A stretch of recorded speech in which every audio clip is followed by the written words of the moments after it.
What's up, guys? It's JTB Gaming here, back with another season for our Cambridge United Road to Glory. This preseason, we will be competing in the European International Cup, just because we need to get the most prize money as we possibly can. Looking at the other teams that are in the championship with us this season, Brighton and Crystal Palace have both just been relegated from the Premier League.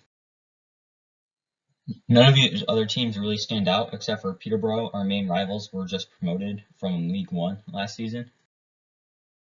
And with these last couple of teams, I don't really see any of them being a major threat. However, we still need to make sure that we do good against them.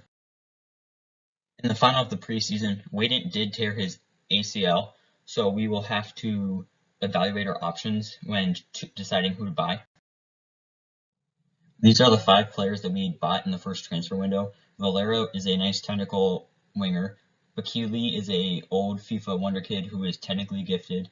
Hansen is a very fast, powerful winger who will be playing our striker while Wadent is out injured. We signed Later because Bessie does not have the potential or the attributes that I would like our right back to have, so that's why I signed Laird. And I signed Barreto because I'm still not 100% convinced of Omar Gitch playing our center back in the future. The teams overall, we are now a 3.5-star team. We have a 70 rated offense, we have a 74 rated midfield, and a 70 rated defense. This is how I will be looking to line up the team at the beginning of the season. We will be playing a 4-2-3-1 with Barreto and Omar Gitch playing at center backs. We got Banku at left back, we've Layered at right back. We have our youth player Gillespie in goal. We have Valera at right mid. We have Gordon at left mid. We have Alan Brown at defensive mid. Lopez is a player I just signed from the youth academy. He is a good passer, so I'm having him play defensive mid. Bakili will be playing our attacking mid, and Hansen will be playing our striker. In the first game of the season, we are away to Stoke City. They are lining up in a 4-3-3. I don't really recognize any of the players, but that does not mean that they won't be good. We will be lining up in that 4-2-3-1 with Omar Gitch as our captain. And now Stoke City will kick off the season. In the 5th minute, they're able to pass the ball around the edge of our box before they cross it into the player who is completely unmarked back post as he slips behind both of our center backs.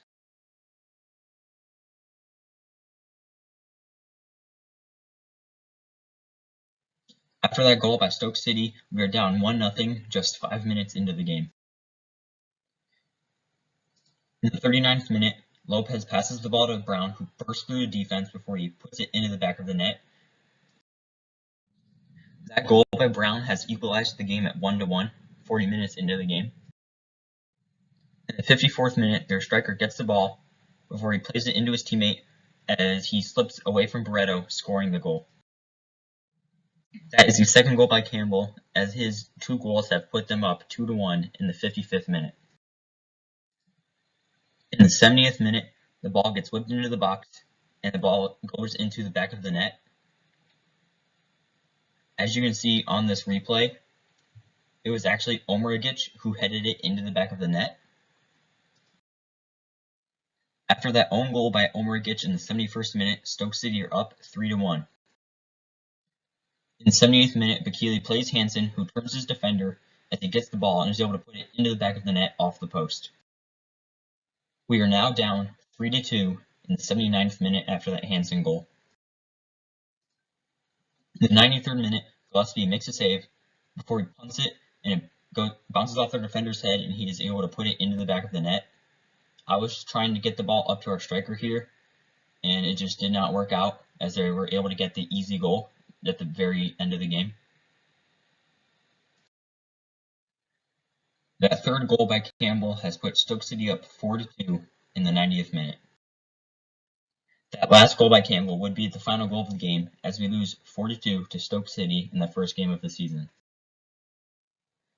In the second round of the Carabao Cup, we've been drawn against Premier League side Southampton.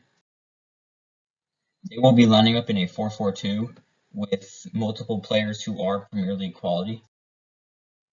We will be lining up in that 4-2-3-1. I have dropped Omar Gitch as I am looking to loan him out, as I just don't feel he is a good enough center back yet. So I have brought Holman in to replace him, and he will also be our captain. Southampton will now get the game underway.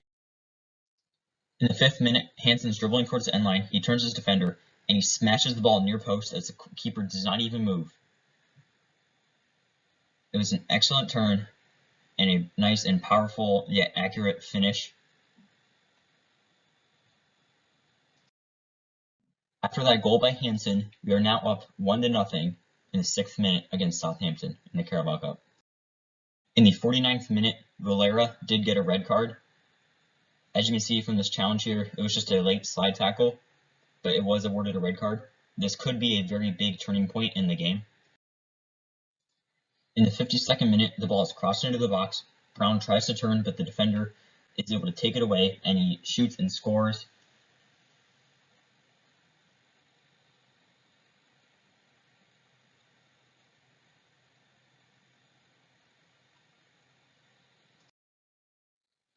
After that goal by Southampton, we are tied 1-1 in the 52nd minute, down a man.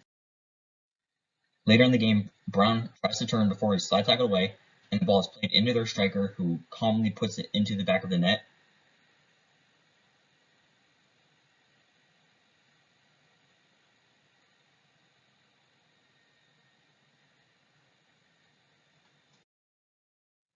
That last goal by Southampton would be the final goal as we lose 2-1 in the Carabao Cup. We now have a very important league game against Norwich. Norwich will also be using a 4-2-3-1. We will be playing a 4-2-3-1. We have not made any changes from our Carabao Cup game except for Paolo, who will be playing at right mid as Valera is suspended for this game. Norwich will now be getting the game underway. In the 16th minute, Hansen is in behind the defense as he knocks it across as Bakili is able to get the easy tap in for our first goal of the game.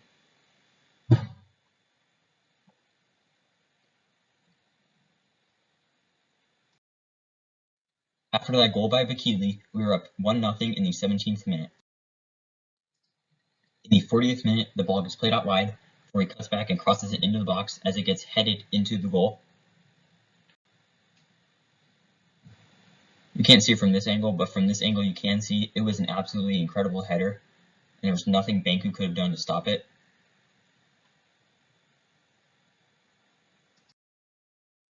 After that header, Norwich have equalized the game in the 41st minute. At full time, it is a Cambridge United 1, Norwich 1 draw in the league. The next game that we will be playing will be our league game against Nottingham Forest. I have decided to switch formations to a 4-1-4-1 as our lack of a true defensive midfielder was hurting us, and especially to make Gordson be the best that he possibly can, as I want him cutting in and taking shots. Nottingham Forest will be playing a 4-2-3-1. Hansen will kick off to get this game underway. In the 21st minute, Bakili has earned us a penalty. The player that slide tackled him in the box got a yellow card. As you can see here, it was just a late tackle, and Bakili went down, giving us the penalty. Our left back, Banku, will be one to take the penalty. He steps up, and he scores from the spot, sending the keeper the wrong way.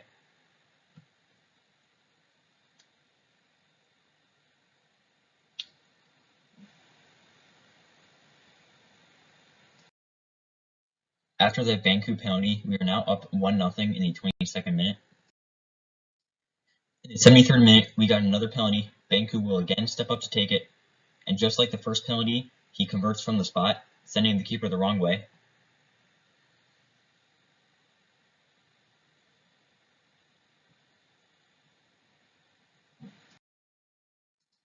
In the 82nd minute, following a corner, Gordson gets the ball, he picks his head up, and he shoots an absolute banger. As you can see on this replay, he simply just gets the ball, looks and shoots it, putting an amazing amount of curl on it, getting us a very crucial goal. Here's that goal again. It was just a truly amazing shot, which is exactly why I switched to this 4-1-4-1, so that Gordson could use his talent to make plays just like this. After that Gordson goal, we are up 3-0 in the 82nd minute. At At full time, we would go on to beat Nottingham Forest 3-0 in the league. We now host Peterborough in the league. We will again be lining up in that 4-1-4-1. Peterborough are lining up in their 5-2-1-2. Hansen will now kick off to get this game underway. In the 35th minute, Gordson shields the ball before he backheels it to Lopez, who gets the ball and he curls it into the back of the net.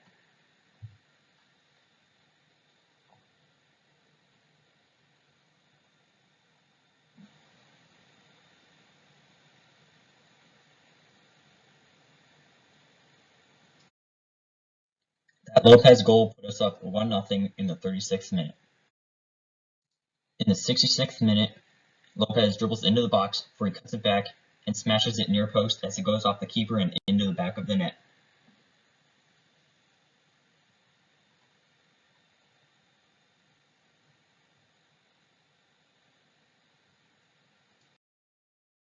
That Lopez goal put us up 2-0 in the 67th minute. At full time, it would be a 2-0 Cambridge United victory as we beat our rivals Peterborough in the league. We now have a league game against top dogs Crystal Palace. We will be playing that 4-1-4-1 as Waden returns from injury, so Hansen will be put at the right wing as Bakili is dropped. Crystal Palace will be playing a 4-5-1. I honestly do not recognize a single player in their team. However, they are top of the league, so they must be very good players. Crystal Palace will now kick the game off. In the 24th minute, Crystal Palace get the ball out wide before they cross it into the box, and their player volleys it into the back of the net.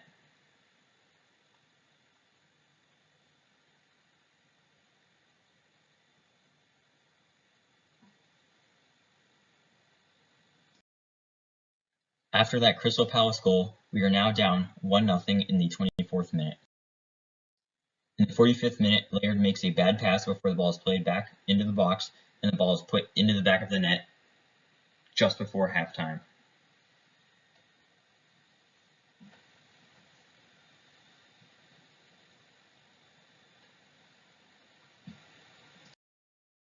That Crystal Palace goal has put us down 2-0 in the 45th minute. In the 75th minute, Laird plays Gordson, who plays Valera, who plays Waden in behind, who puts it in the back of the net.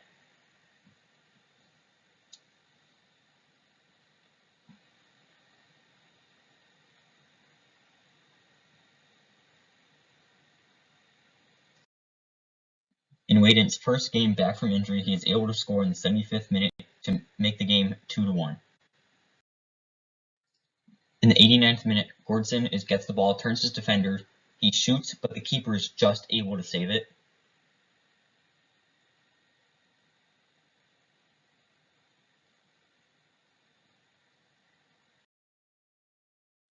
At full time, it would be a Crystal Palace win over Cambridge United 2-1 as we lose in the league. In the FA Cup, we've been drawn against our biggest rivals, Peterborough United. We will still be sticking with this 4-1-4-1, as Tremblay will be starting instead of Laird. Bakili is back into the team as I have dropped Waden in favor of Hansen. Peterborough will be going with the same 5-2-2, and I'm pretty sure it's the exact same team that they put out against us in the league. Peterborough will now get this FA Cup game kicked off. In the 30th minute, Valera finds Lopez, who finds space on the top of the box, and he shoots an absolute banger, smashing it upper 90.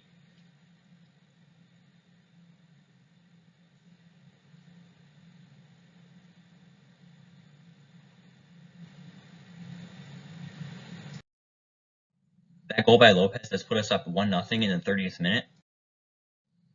That Lopez goal in the 30th minute would be the only goal of the game as we knock out Peterborough of the FA Cup 1-0.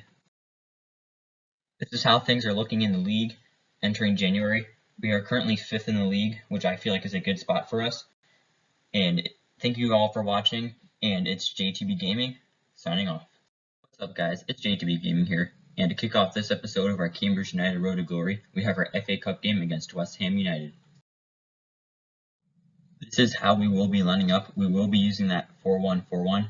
We have Laird, At right back, Barreto and Holman at center backs, Banku at left back, Brown at defensive mid, Gordson and Lopez at center mids, Valera at left mid, Bakili at right mid, and up top we have Hansen. This is how West Ham will be lining up. They will be playing a 4-2-3-1. Hansen will now get the game underway. In the 16th minute, the ball is shot, bounced around the box, and Banku is able to head it home. This goal did come from a free kick deflection, as Banku was able to score the first goal of the game.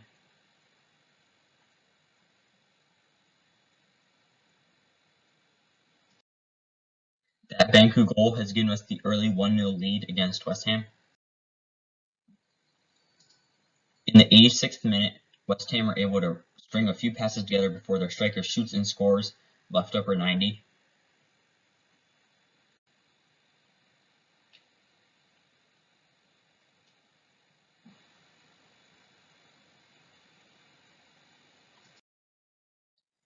At full time, it would be a 1-1 draw, as we will now have to face West Ham in the replay. We will now be facing West Ham at their home stadium in the FA Cup replay. West Ham will be playing the 4-2-3-1. They have made a couple of changes, but none of them are extremely significant. We have not made any changes as we look to beat West Ham. West Ham will now get the FA Cup replay game underway. In the 13th minute, Gordson takes the corner. It's shot at the keeper, but he can't handle it as Brown is able to finish it.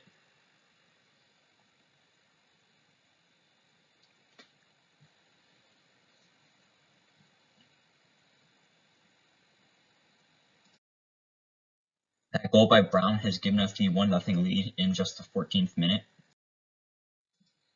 In the 24th minute, Bakili plays Brown. His first effort does not go, but he keeps going, and his second effort is able to be converted into a goal.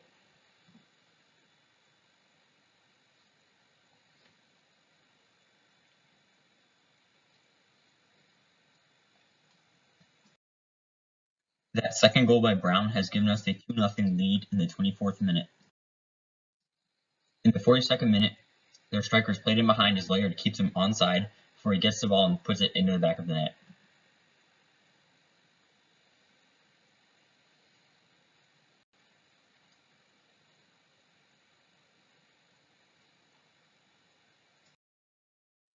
That West Ham goal in the 43rd minute has made it 2-1.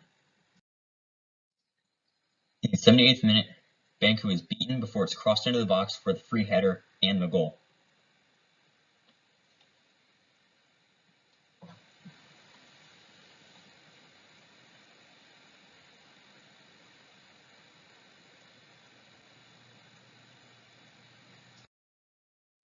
That second West Ham goal is equalized the game at 2-2. In the 93rd minute, the ball is stolen from Banku before the ball gets played into the box as their striker bites it home.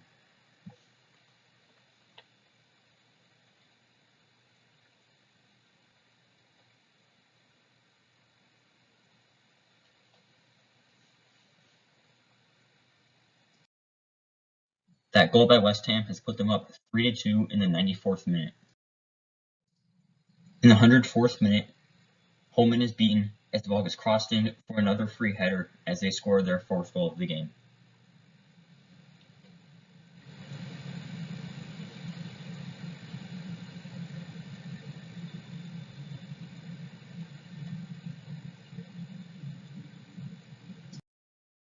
In the 104th minute, West Ham do make it 4-2. After full time, it would be a West Ham 4, Cambridge United 2 loss. For the rest of the season, our youth scouts will be finding wingers from Egypt, playmakers from Algeria, and attackers from Morocco. I have decided to loan out Waden for the rest of the season, just because he won't be getting enough playing time, and as he is a crucial player to the team, he won't become unhappy and he might want to leave, so this way we can have him for next season and reevaluate things then. We now get into a league game as we host Portsmouth. We will be lining up in our 4-1-4-1. Portsmouth will be playing a 4-2-3-1. Hansen will now get the game underway. In the 39th minute, Hansen is played in behind as he collects himself and is able to put it into the back of the net.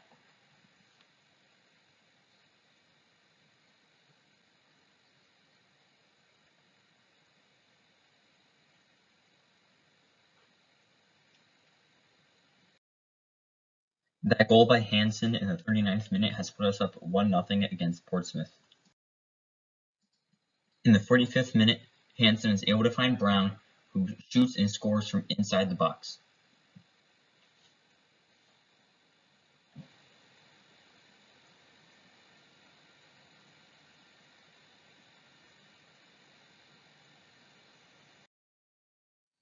That goal by Brown has put us up 2-0 just before halftime.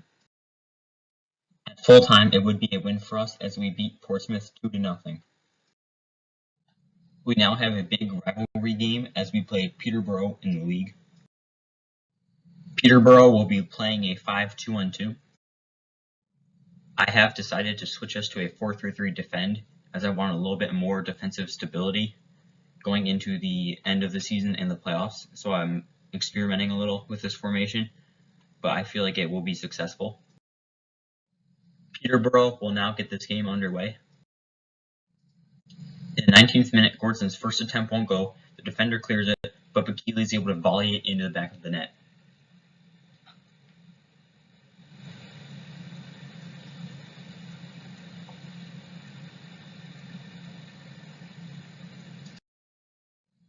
That goal by Bakili has put us up 1-0 in the 20th minute.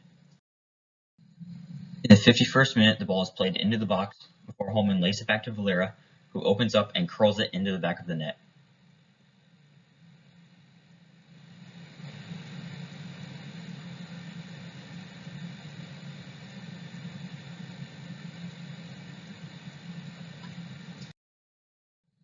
That goal by Valera has now put us up 2-0 in the 51st minute.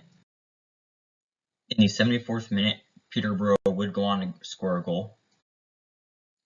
At full time, it would be a victory for us as we beat our main rivals Peterborough 2-1. We now have a league game against West Brom. West Brom will be lining up in a 4-2-3-1. We will again be looking to use that 4-3-3 defend. West Brom will now get this game underway. In the 3rd minute, Lopez would be brought down in the box.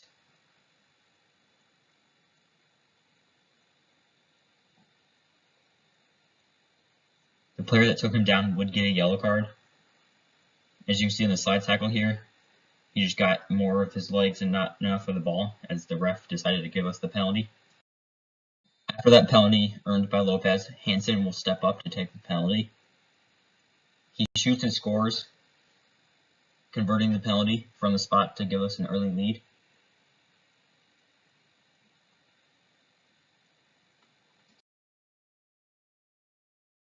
That penalty by Hansen gives us the 1-0 lead just 4 minutes into the game.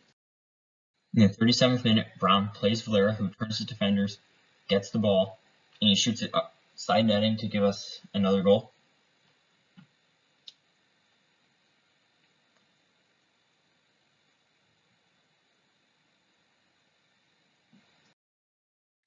That Valera goal would give us a 2-0 lead in the 37th minute. Valera would pick up the ball, send his defender the wrong way before curling it back post for his second goal of the game.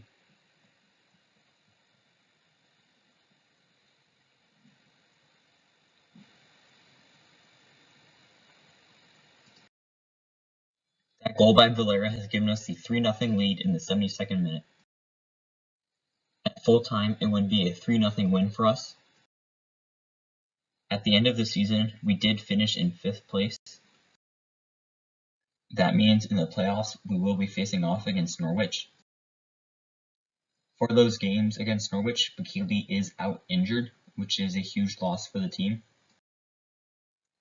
We will be hosting Norwich in the first game of the championship playoffs. We will be lining up in that 4-3-3 defend, as Banku will be moving up to left mid to fill in for Bakili as we move Jansen, one of our youth players, in at left back. Norwich will be lining up in a 4-2-3-1. Hansen will now get the game underway. In In the 5th minute, Hansen cuts it back, finding Brown on the edge of the box as he takes a touch and then absolutely fires it into the back of the net.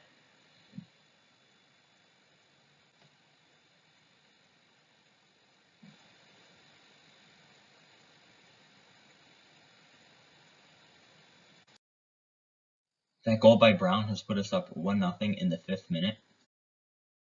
In the 30th minute, Banku would score a goal. At full time, it would be a Cambridge United 2, Norwich 0 win for us. We now travel to Norwich as they host the second leg of the championship playoffs. Norwich have not made any changes as we go into the second leg. We have not made any changes as we go into the second leg as well. Norwich will now kick off the game as we are up 2-0 on aggregate. In the 19th minute, the ball gets cut back to their player as he absolutely smashes it into the back of the net.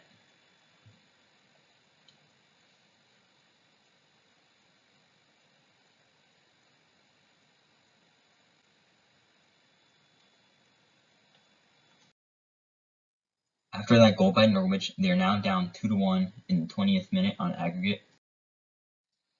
Just before halftime, the ball is whipped into the box as it's headed into the back of the net.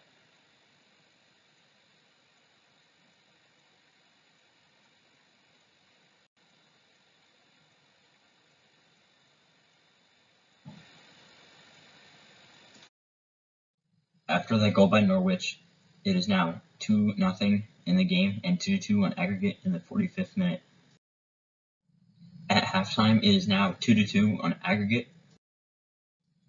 In the 51st minute, their strikers played him behind as he makes Gillespie for their third goal of the game.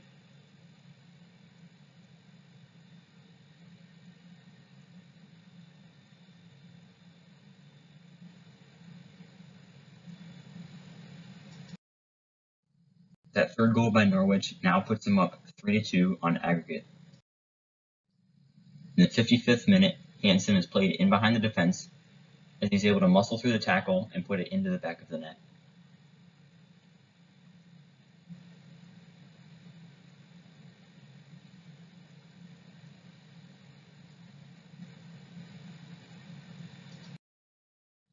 That goal by Hansen has now leveled it on aggregate 3-3. In the 60th minute, their player gets the ball on the edge of the box, beats our defender, and smashes it upper 90.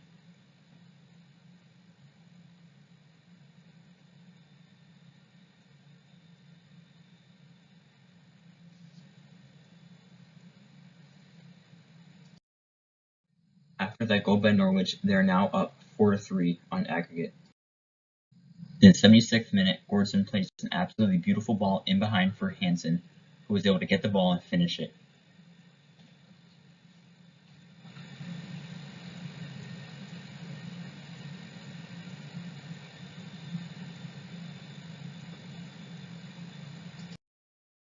That goal by Hansen has now made it 4-4 on aggregate. After 90 minutes, it is still tied 4-4 on aggregate, so we will be going into extra time. In the 110th minute, Hendricks does not make the right pass as they immediately get the ball across the in and score.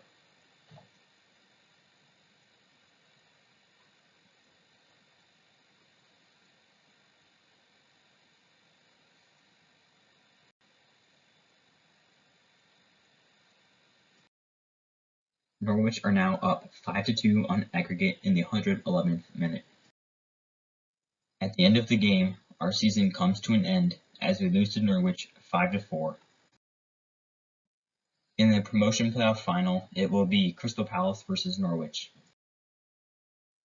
Looking at how we did in the league, I feel like we did a very good job as we scored twice as many goals as we allowed. Looking at the top scorers, Hansen finished with 19 goals in 44 games. Gordson also had 19 goals, but he did it in 43 games. And Valera had 18 goals in 44 games. Looking at assists, Brown had 11 in 42 games. And Valera had 9 in 44 games. Hansen also had 7 in 44 games, and Lopez had 7 in 41 games. Looking at clean sheets, Gillespie was able to have 15 in 41. Looking at our team specifically in the league, Hansen, Valera, and Holman had the most league appearances. Hansen and Gordson had the most goals, with Valera just one behind them. Alan Brown had the most assists. Valera and Gordson had the most clean sheets. Holman had the most yellow cards. Giordano and Alan Brown had the most red cards, as they both had one. Hansen had the best average rating with a 7.3, as Valera and Brown had 7.2s. Looking at the team stats from all competitions, Holman had the most appearances with 54, and just behind him were Gillespie, Hansen, and Valera, all with 52. Hansen was our top goal scorer with 22 goals, and Gordson had 19, and Valera had 18. Valera and Brown had the most assists with 11, and Hansen was just behind them with 9. Gillespie kept the most clean sheets, as Benku, Holman, Valera, and Gordson were just one behind him, and Brown and Lopez were just 2 behind him, and Hansen and Barreto were 3 behind him. Looking at our players with the highest overall, Gordson is officially our best player, as he is an 85 overall. Valera is now a 79 along with Brown, and Hansen is a 77 overall. Looking at our players whose overall increased the most, Jan Hendricks overall went up by 11, and Peter Jansen's overall went up by 9. Looking at how we did in the Carabao Cup, we did get knocked out in the second round by Southampton 2-1. And in the FA Cup, we got knocked out by West Ham 4-2 in the round 4 replay. Looking at the club from a financial view, we were able to have a $45.79 million profit, with our club being now worth $103.17 million, with a projection of $137.58 million. Looking at our overall career, we did not win any more titles, we did not win any more cups. Our biggest win did change as we beat Middlesbrough 5-0. Our biggest defeat did not change. Our record transfer fee was $3.2 million. We have now played 243 games. We have won 149. We have drawn 45. We have lost 49. We have scored 431 goals, while only allowing 237. Looking specifically at the 2022-2023 season, the club wanted us to fight for promotion, which we did by losing in the playoffs. The club wanted us to reach the round of 32 stage in the FA Cup, which we did not do as we lost in the round 4 replay. In the Carabao Cup, we lost in the second round. We did not win Manager of the Month. We did not win Manager of the Year. And the record transfer fee that we paid was for Valera of $3.2 million. The highest transfer fee that we received was for Cho of $4.95 million. We finished 5th in the league. This season, we played a total of 57 games. We won 35, we drew 9, we lost 13, we scored 111 goals while only allowing 63. I hope you all enjoyed this episode. If you have any tips or anything, just leave them down in the comments. And it's JTB Gaming, signing off. What's up, guys? It's JTB Gaming here, and today we're back with another episode of our Cambridge United Road to Glory. In the preseason, we would not make it out of the group stage, as we were facing a Turkish team, a Premier League team, and a La Liga team. For our youth academy, I've decided to stay local, as I will have our scouts in Northern Ireland, the Republic of Ireland, and Scotland. Looking at the other teams in the championship, Barnsley and Blackburn are the only 2 out of these first 7 teams I think we will easily be able to beat, as the rest of them should prove to be a good challenge. Looking at these next 8 teams, Fulham, Huddersfield, Norwich, and Nottingham Forest should prove to be title contenders. Looking at these last 8 teams, I don't really see any of them as being huge threats, but one thing to notice is Peterborough got relegated last season. Looking at the overall of our team, we are now a 4-star team with a 74 rated offense, a 77 rated midfield, and a 73 rated defense. We now get into the first game of the season as we face Bristol City. Bristol City will be lining up in a 4-4-2. We will be going with a 4-2-3-1 as we start with Gillespie in goal, Laird at right back, Hendricks at left back, Omerigic and Barreto at center backs, Lopez and Brown at defensive mids, Gordson at left mid, Valera at attacking mid, Hansen at right mid, and with Waden up top. We will now get this first game of the season underway. In the 30th minute, Valera busts through the defense. No defender steps to him as he's able to get inside the box and smash it right upper 90.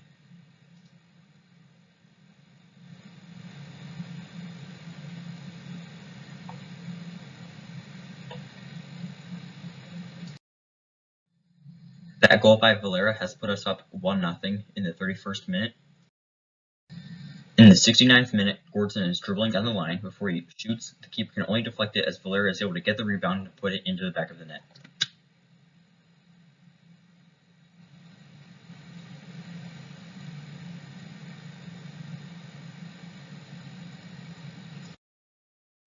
Valera's second goal of the game puts us up 2-0 in the 70th minute. At full time, it would be a Cambridge United 2, Bristol City 0 win for us, as we start off the season on a good note. The next game that we have is against Cardiff City in the league. After the first game against Bristol City, I was not fully convinced on the 4-2-3-1, so I've decided to go with a 4-1-2-1-2. For this game, I have Gillespie in goal, Laird at right back, Omerigic and Hendricks at center backs, Drummond, one of our youth players, at left back, Brown at defensive mid, Valera and Lopez at center mids, Gordson at attacking mid, with Hansen and Waden up top. Cardiff City will be playing a 4-2-3-1. We now get our league game against Cardiff City underway. In the 6th minute, Hansen is played in behind as he uses his pace to beat the defenders before he gets the ball and shoots it into the back of the net.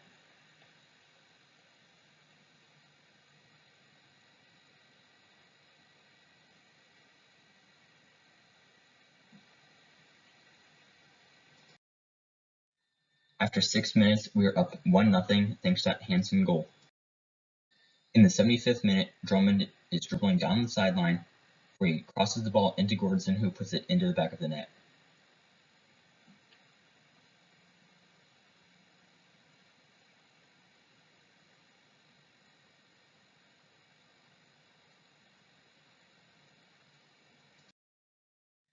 That Gordson goal would be the final goal as we beat Cardiff City 2-0 in the league.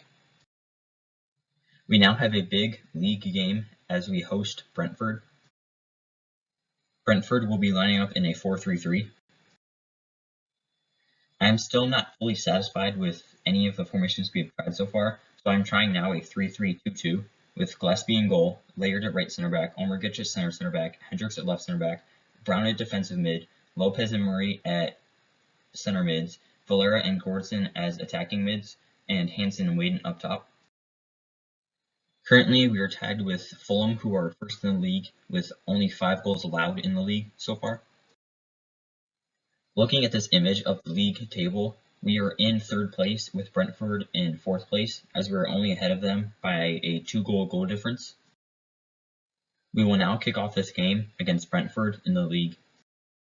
In the 10th minute, Murray is able to dribble into the box before he cuts it back, shakes his defender, and shoots and scores.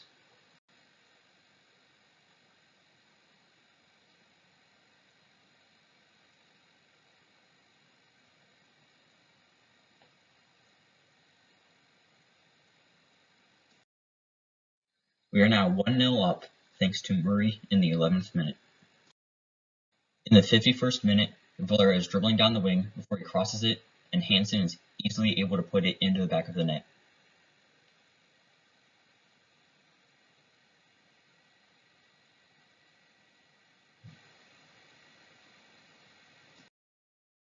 That second goal by Hansen leaves us up 2-0 against Brentford in the 51st minute.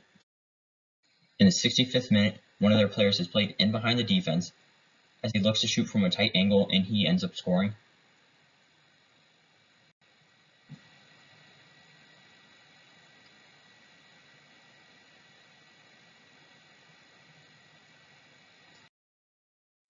Brentford are able to get a goal back in the 66th minute thanks to De Silva. However, we are still up 2-1. At full time, it would be a win for us as we beat Brentford 2-1. We now have a Carabao Cup game against Brighton. I am trying another different lineup today. We will be using a 4-3-3 false nine with Drummond at left back, Hendricks and Omergic as center backs, Laird at right back with Gillespie in goal, Brown at defensive mid, Lopez and Murray at center mids, Hansen at left wing, Valera at right wing, and Gordson as a center forward. Brighton will be playing a 4-2-3-1. We will now get our Carabao Cup game against Brighton underway. In the 12th minute, Hansen is dribbling towards the sideline before he cuts it back and crosses the ball into the box, and Valera meets it with a header and puts it into the back of the net.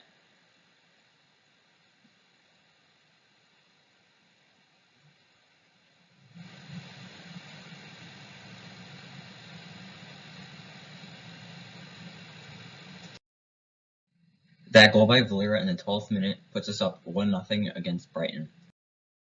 In the 40th minute, Murray chips the ball over the defense for Gordson. He muscles off the defender and puts it into the side netting.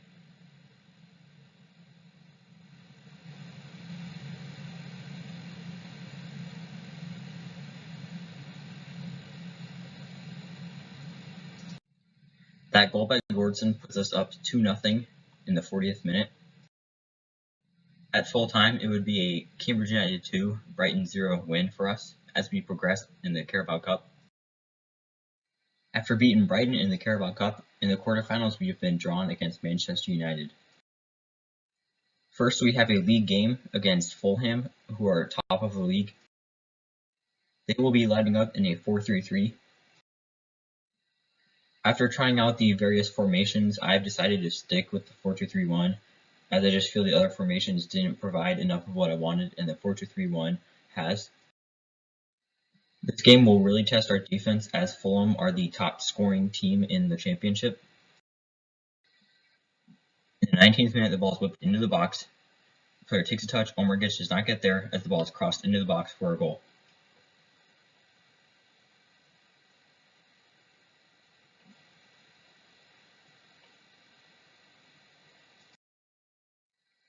That goal by Fulham has put them up 1-0 in the 20th minute. In the 62nd minute, Hansen is played in behind by Valera as he cuts it back, and Murray is able to get the easy tap in.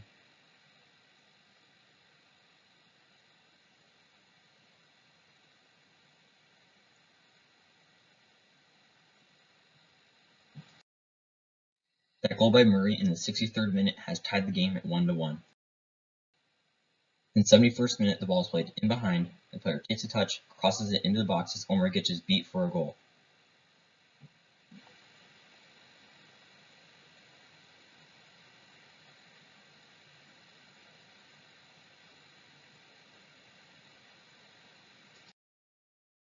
That Fulham goal has put them up 2-1 in the 71st minute. At full time, it would be a Fulham 2, Cambridge United 1 loss, as we lose to the league leaders. We now have a league game against Blackburn Rovers. Blackburn will be lining up in a 4-2-3-1. We will also be lining up in a 4-2-3-1. I have decided to play some of the bench players, as Mueller will be starting in goal, Laird will be at right back, Jansen and Guidi will be playing at center backs. I have just dropped Omergic and will be looking to loan him out, as he only has 55 aggression, which is not high enough for a center back. I have Drummond playing left back, Hendricks and Lopez at defensive mids, McEvoy at right wing, Paulo at attacking mid, Gordson at left wing, and Hansen up top. In the 17th minute, Hansen gets in behind the defense before he does a fancy pass back to Paulo, who is able to put it into the back of the net.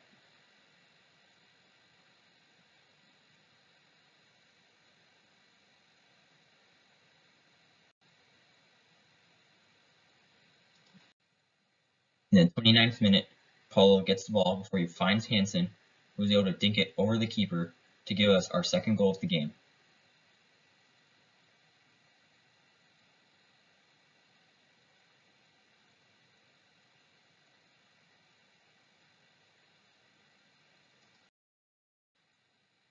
Just before halftime, we put all our players in the box as Gordson takes the corner.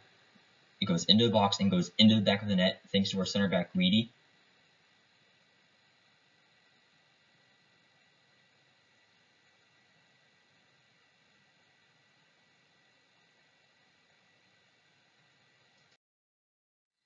At halftime, we were up 3-0 as we have been dominating these shots. Possession has been fairly equal, but hopefully we will be able to score more goals in the second half. At full time, we would go on to win 3-0. We did have more shots, however none of them were able to be scored. They did dominate more possession, but that did not matter as we were able to hold on to our 3-0 lead. We now travel to Old Trafford to face Manchester United in the quarterfinals of the Carabao Cup. Manchester United will be lining up in a 4-2-3-1. They have De Gea in goal, Wan-Bissaka at right back, Akanji and Umtiti at center backs, Reguilón at left back, Ndidi and McTominay at defensive mids, Ferran Torres at right mid, Christian Eriksen in attacking mid, Alan Saint-Maximin at left mid, with Rashford up top.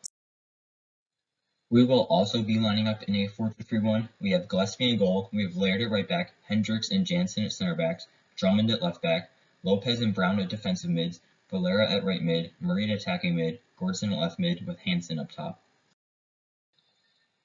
In the 6th minute, Hansen gets in behind his defender before he cuts it back and smashes it near post.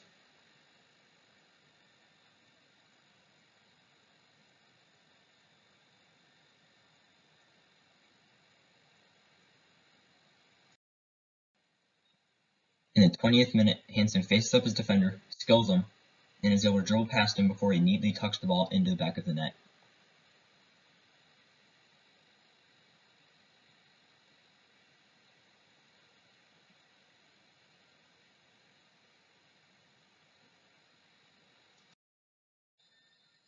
In the 25th minute, Manchester United play the corner short before it's whipped in and Ndidi, who absolutely smashes it into the back of the net on the volley.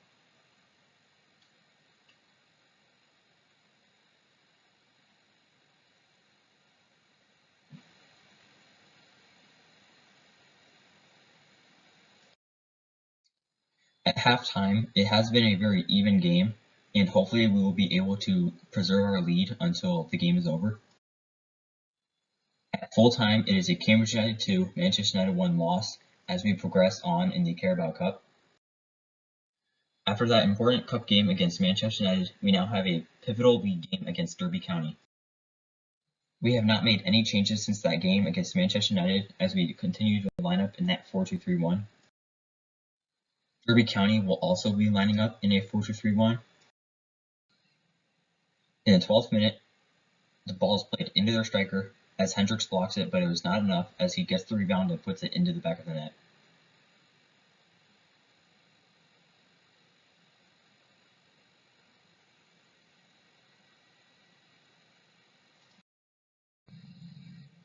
In the 21st minute, Gordson is dribbling down the line before he cuts it back to Lopez, who puts it into the back of the net, equalizing the game.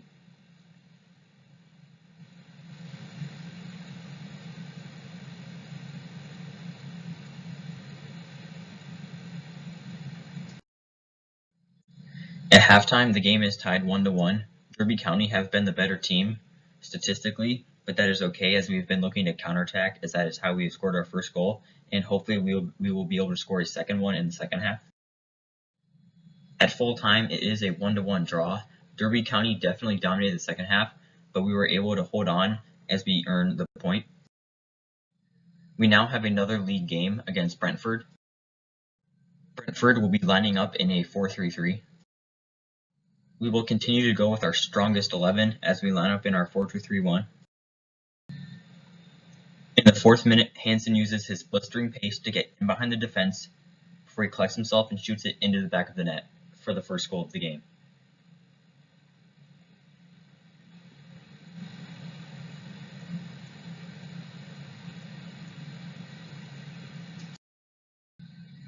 In the 15th minute, the ball is crossed into the box. It is cleared but not cleared well enough as their player gets the ball and converts it from a tight angle.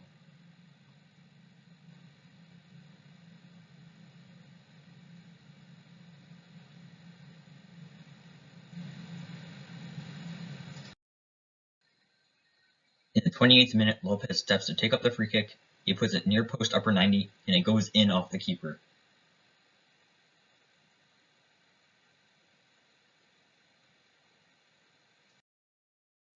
At halftime, we were up 2-1. Statistically, Brentford have been the better team, but since we are a team who looks to counterattack, that is okay, and hopefully we will be able to hold on to this lead at the end of the game. In the 61st minute, Murray is looking to get in behind the defense as he plays Hansen in behind, who neatly tucks the ball into the back of the net.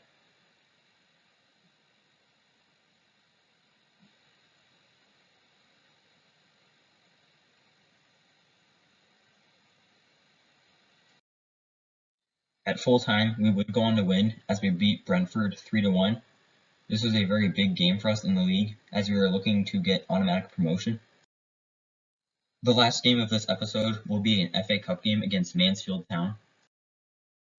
For this game, I will be playing the bench players as we have Muller in goal, Romano at right back, Guidi and Ennis at center backs, Nasser at left back, Arnos at right mid, Carroll and Colombo at defensive mids, Paolo at left mid, Campbell at attacking mid, and McAvoy up top. Mansfield Town will be lining up in a 5-2-1-2. In the 49th minute, Campbell dribbles into the box before he gets to the end line as he cuts it back and as McAvoy is able to put it into the back of the net.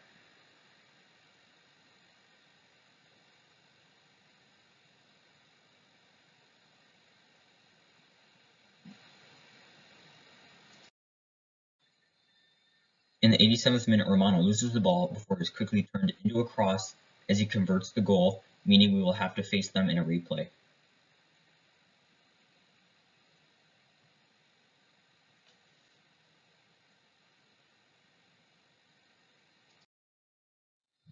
Looking at where we are in the league, we are in 4th place, just 4 points off of an automatic promotion spot, which is not good, but it's also not bad, as we will look to get into that automatic spot in the second half of the season. In the Carabao Cup, we will be facing Southampton in the semifinals. Looking at all the players who will be leaving us at the beginning of the transfer window, we have sold Barreto, we have sold Callens, we have sold Giordano, we have loaned out Ferreras, we have loaned out Nasser, we have loaned out Campbell, and we have loaned out Wade. We have also loaned out Omrigic. I hope you all enjoyed watching. The next episode of this Road to Glory should be coming out in a few days, so stay tuned, and it's J2B Gaming, signing off. What's up guys, it's J2B Gaming here, and to start off this episode of our Cambridge United Road to Glory, we have the first leg of the Carabao Cup semifinals against Southampton. We will be continuing to use our 4-2-3-1 as I feel it's the formation that works best for us right now. Southampton will be lining up in a 4-4-2. In the 36th minute, Hansen turns his defender, where he cuts it back in the box, takes a touch, and then smashes it into the back of the net to put us up 1-0.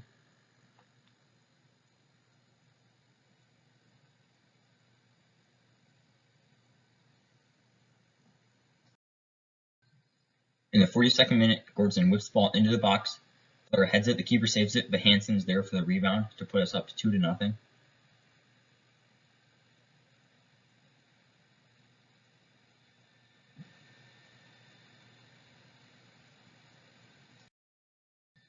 In stoppage time, just before halftime, we have a penalty as Hansen steps up to take it, and he's able to put it into the back of the net, putting us up 3-0.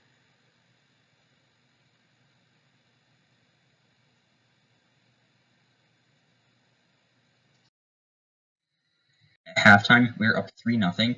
We have been the more dominant side, as we have 7 shots on target, and they have had 0. So hopefully we will be able to continue this and score even more goals in the second half. In the 54th minute, Hansen is in behind the defense as he uses his pace to beat the defenders before he gets the ball and smashes it into the back of the net, putting us up 4-0.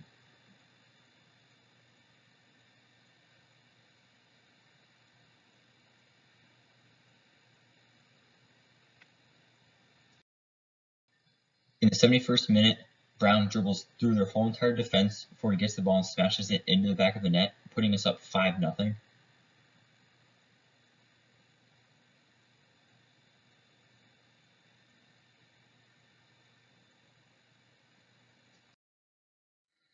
At full time, we would go on to win 5-0. We continued our dominance in the game as we were able to finish with 12 shots on target. They only registered 1 shot on target, so we were definitely the more dominant side. For our youth academy, I will have someone going to England for 6 months to find a playmaker, someone to South Africa for 6 months to find some physically strong players, and someone in Ghana for 6 months to find some attackers. We now get into the replay of our FA Cup tie against Mansfield Town. Mansfield Town will be lining up in a 5-2-1-2. We will be lining up in our 4-2-3-1. The only change that I have made is McAvoy is in for Valera, as Valera is out injured. In the 24th minute, Murray dribbles into the box. He stays on his feet as he crosses it into Brown, who heads it into the goal off the post to give us a 1-0 lead.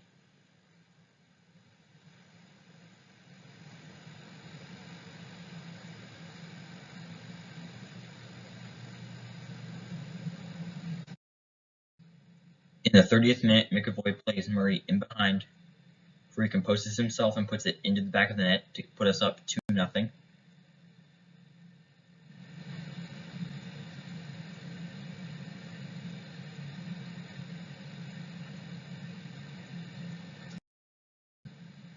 In the 41st minute, their player gets a shot, Gillespie saves it, the ball gets bounced around the box before their player is able to head the ball into the back of the net, making the score now 2-1.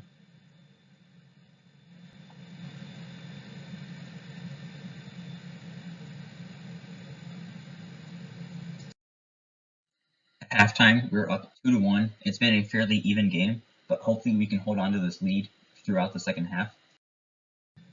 In the 52nd minute, Laird plays Murray, who plays hands in behind as he opens his hips and curls it into the back of the net to put us up 3-1.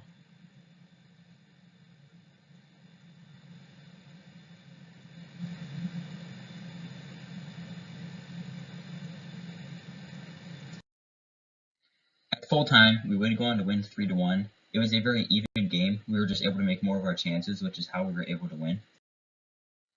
We now host Manchester United in the FA Cup after that win over Mansfield. We will be continuing to line up in this 4-2-3-1. Manchester United will also be lining up in a 4-2-3-1.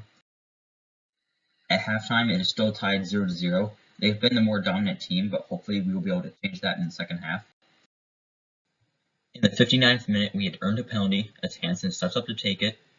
He shoots, De Gea dives the right way, but it's not enough as we score to put us up 1-0.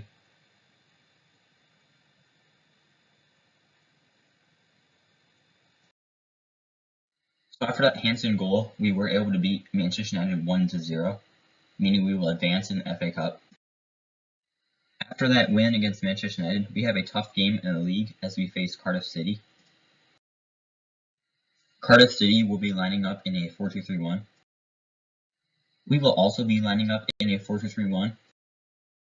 In the 27th minute, one of their players is played in behind before he cuts it back as their player beats our defender to put it into the back of the net, putting them up 1-0.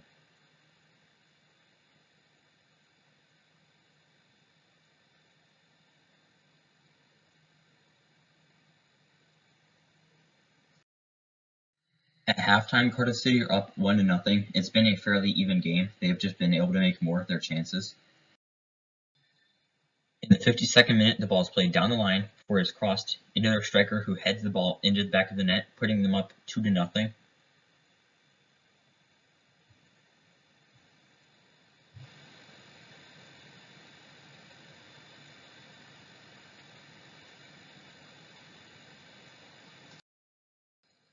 In the 82nd minute, Gordson is dribbling at the keeper. He shoots. It's deflected before it falls to the feet of McAvoy, who was able to convert the chance to make the score now 2-1.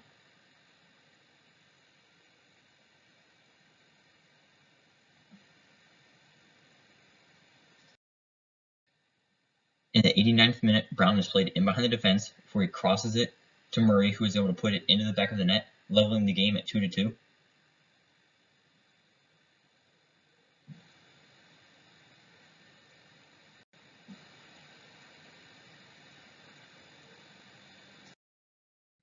At full time, we did tie 2-2 with Cardiff City. We definitely deserved more from the game. However, a draw is also not the end of the world. We now have that second leg of the Carabao Cup semifinals against Southampton.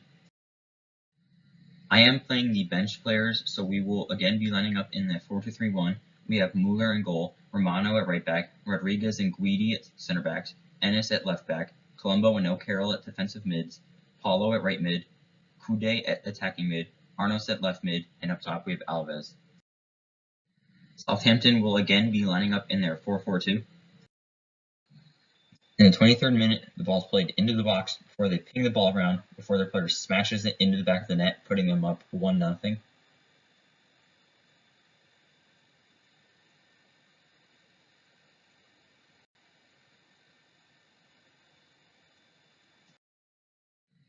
At halftime, they're up 1-0 in the game, but we are winning 5-1 on aggregate, so I am not worried.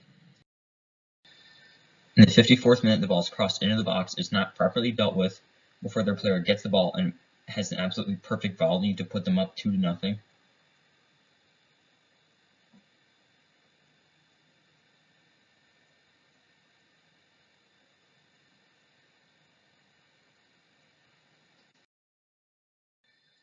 In the 67th minute, the ball is played into Kude, who plays it into Arnos, who gets a shot away, and he's able to score, making the score now 2-1.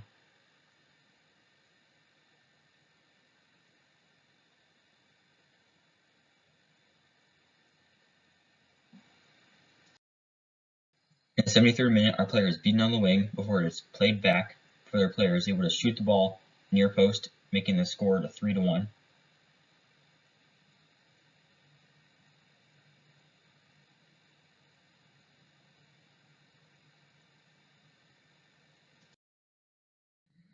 At full time, it would be a Southampton 3, Cambridge United 1 loss for us. However, on aggregate, we did win 6-3, meaning we will be in the final of the Carabao Cup.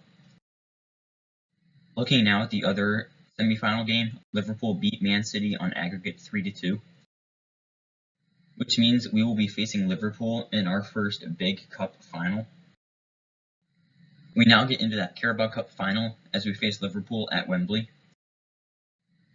Looking at the road to the final, we both faced some hard opponents, yet some easy opponents, so we should be evenly matched. This is how we are lining up for this Carabao Cup final. We have Gillespie in goal, Laird at right back, Hendricks and Jansen at center backs, Drummond at left back, Brown and Lopez at defensive mids, Valera returns from injury to play at right mid, Murray at attacking mid, Gordon at left mid with Hansen up top. Liverpool will be lining up in their 4-3-3 false nine. They have Alisson in goal, Alexander-Arnold at right back, Van Dijk and Sanchez at center backs, Bradarich at left back, Guermez at defensive mid, Wendell and Bentancur at center mids, Firmino at center forward, with Mane and Lozano at wings. In the 16th minute, Murray chips the ball over the defense for Hansen, who is able to outpace Van Dijk before he puts it into the back of the net, putting us up 1-0 early in the game.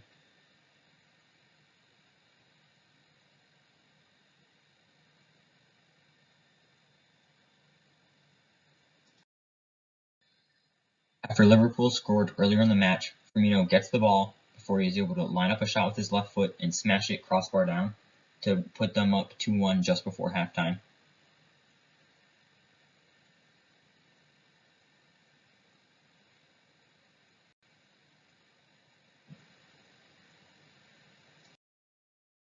At halftime, we are down 2-1. We are still in this game, so hopefully we will be able to turn it around in the second half.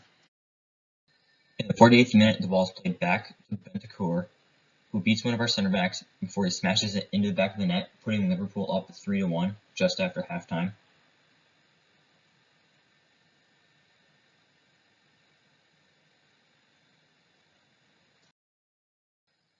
In the 54th minute, after committing a foul in a dangerous area, Alexander-Arnold steps up to take the free kick as he curls it near post upper 90.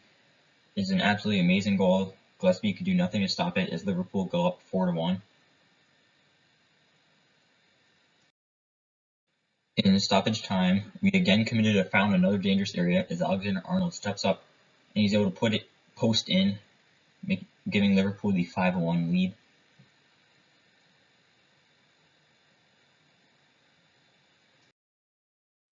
At full time, Liverpool would win 5-1.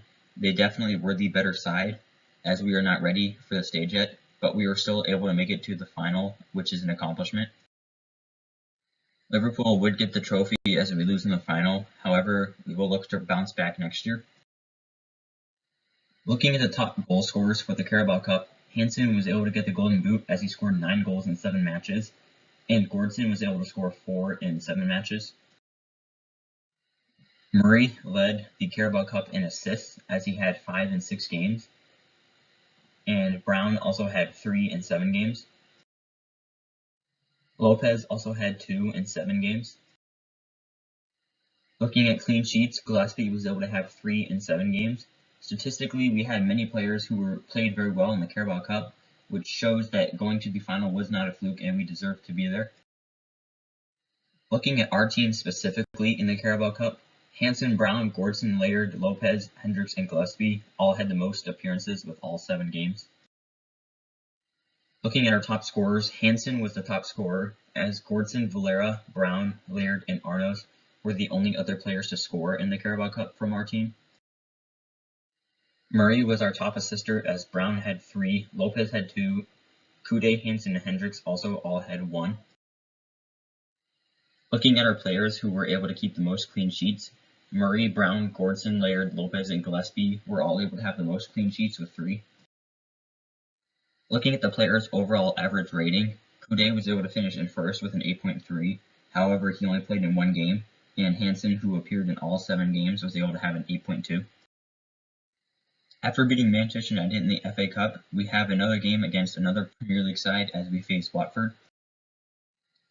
I am experimenting with formations as we look to finish out the season on a high note, so I want to make sure we are getting the best out of each of our players, as I've decided to try a 4-2-2-2 in this game, with Gillespie in goal, Laird at right back, Hendricks, Jansen center back, Drummond left back, Murray and Brown at defensive mids, Valera and Lopez at attacking mids, with Hansen and Gordson up top.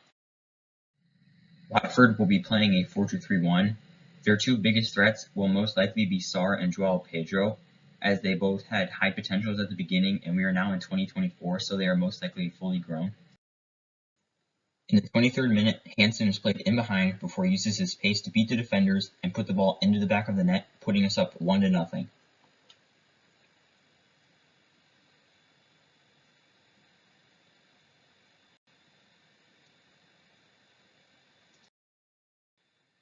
In the 29th minute, the ball is played in behind our defense before it is crossed into the box and headed into the back of the net, leveling the game at 1-1.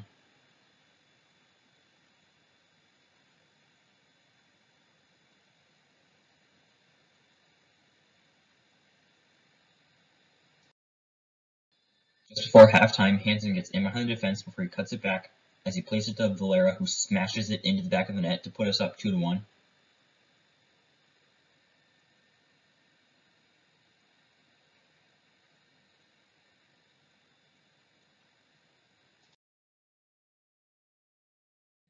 At halftime, we were winning 2-1. It has been a very even game so far. We have just been able to make more of our chances, and hopefully we will be able to continue that trend in the second half. In the 93rd minute, Ward-Prowse is dribbling in the box before he beats our defender and smashes it near post as it goes in, leveling the game in the dying minutes.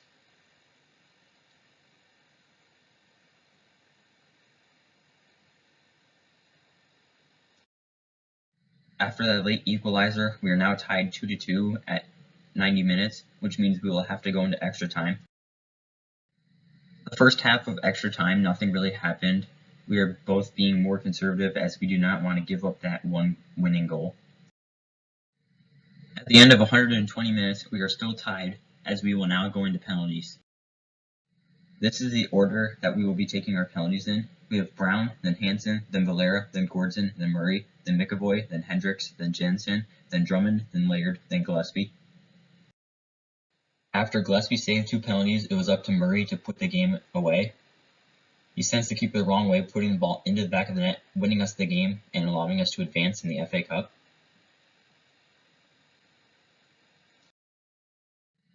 After knocking Watford out on penalties, we now have a very tough game as we travel to Stamford Bridge to face Chelsea. Chelsea will be lining up in a 4-3-3. After that Watford game, I've decided to go back to our normal 4-2-3-1. At halftime, we were tied 0-0. We have been the better team, as we have 3 shots on target. We have just not been able to make any of those be goals. At 90 minutes, we are still tied 0-0. We have had more chances, we just have not been able to convert those, which means we will now be heading into extra time for the 2nd game in a row in the FA Cup. Just before halftime of extra time, Murray plays Hansen in behind the defense as he puts the ball into the back of the net, putting us up 1-0.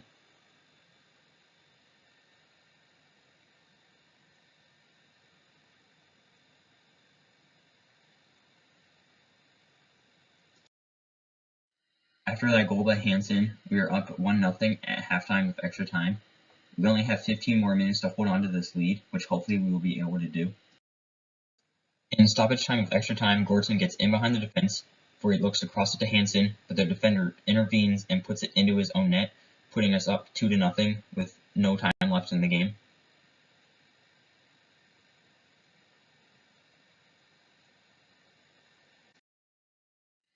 After 120 minutes, we would beat Chelsea 2-0.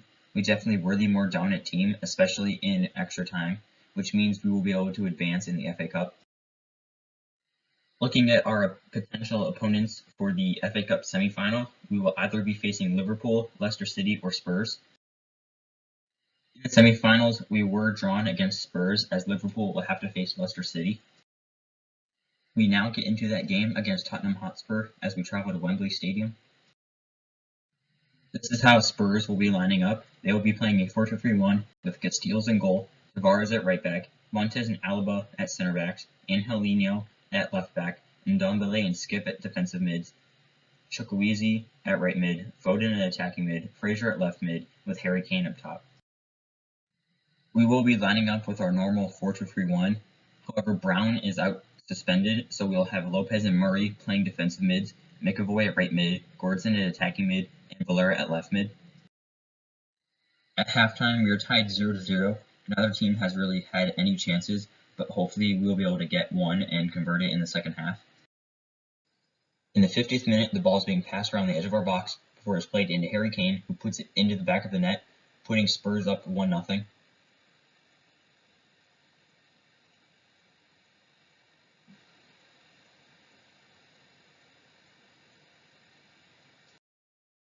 In the 73rd minute, Hansen is in behind the defense as he shoots, the keeper blocks it, but Valera is able to get the rebound and put it into the back of the net, tying the game.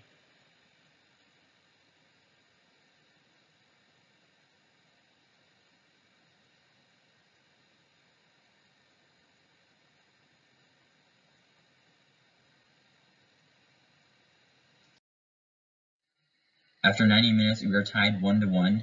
We have been the more dominant team in the second half. We have just not been able to convert our chances, as we now head into extra time for the third straight FA Cup game. At halftime with extra time, we are still tied 1-1, as neither team really had a significant chance. After 120 minutes, we are still tied 1-1, which means we will now be heading into penalties.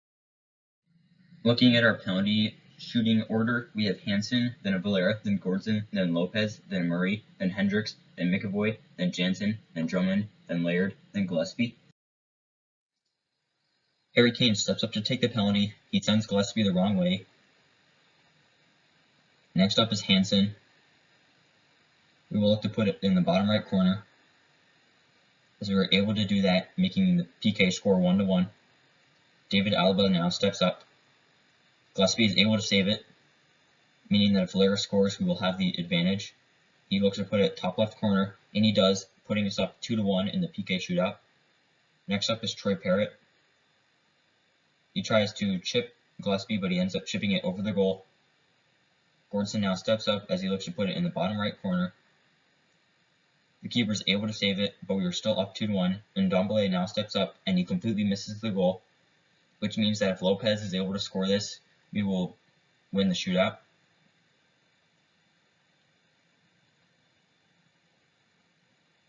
We will look to put it right upper 90. Lopez steps up, sends the keeper the wrong way, puts it into the back of the net as we beat Spurs on penalties. This winning penalty by Lopez was able to put us into the next round of the FA Cup. In the second to last game of the season, we will be playing against Fulham. We are both looking to get an automatic promotion spot, so this will be a very important game for both of us. We now get into that game against Fulham. We continue to line up in our normal 4-2-3-1.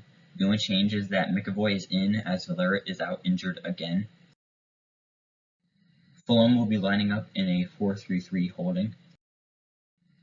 As you can see on the screen now, this is a very, very important game for us, as we do need to be ahead on points as we do not have a high enough goal difference. Just before halftime, the ball is played out wide before it is whipped into the box and is headed into the back of the net by their player, giving them the 1-0 lead.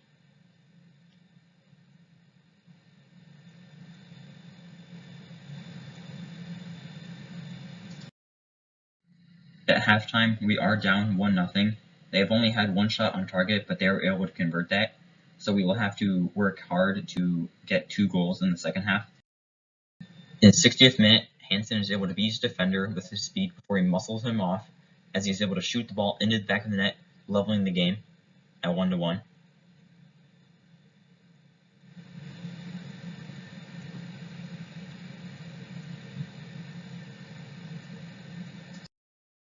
In the 81st minute, the ball is pinged around the box before the player gets it and shoots it into the back of the net, putting them up 2-1.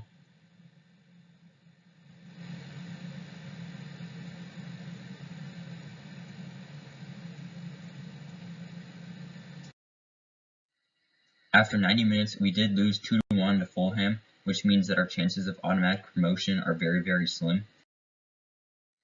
At the end of the league season, we would finish in 3rd as we just miss out on automatic promotion to the Premier League, which means we will now have to play in the playoffs.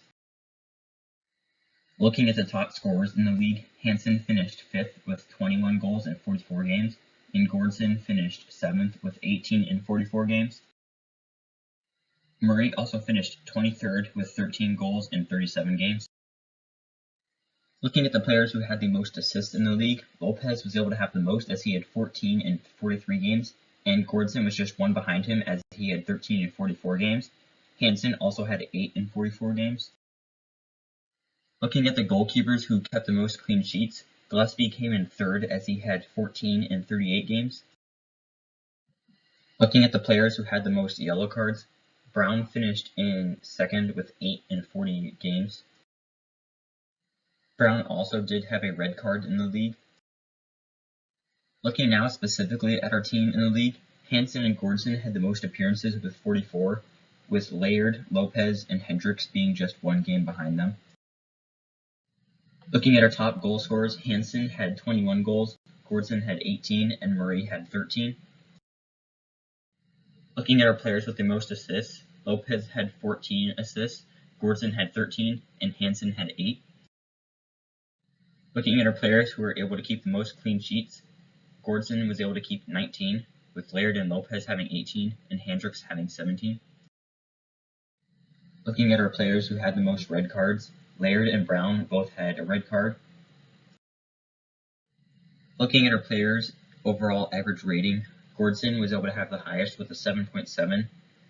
Hansen and Lopez both had 7.5s, and for the most part, our starting 11 had over a 7.0, which is very good.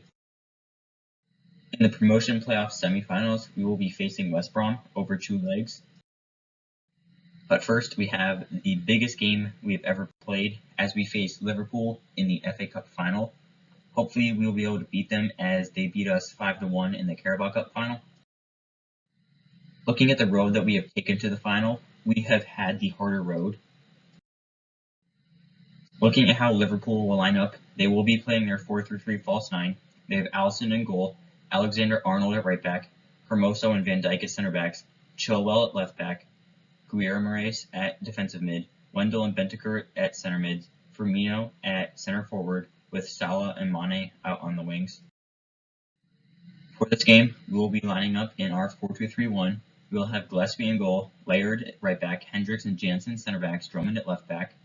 We will have Murray and Brown at defensive mids, Gordson at right mid, Lopez at attacking mid, and Valera is out injured still, so we will have McAvoy playing left mid with Hansen up top. At halftime, we were tied 0-0. We have had more chances on target, but we have not been able to convert any, which hopefully will change in the second half.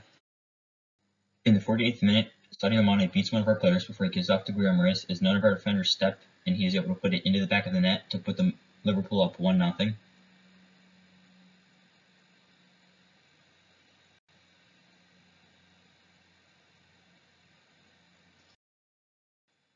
In the 81st minute, the ball is played out wide before it's crossed back into their Liverpool player before he heads it into the back of the net, putting them up 2-1 with around 10 minutes left to go in the game.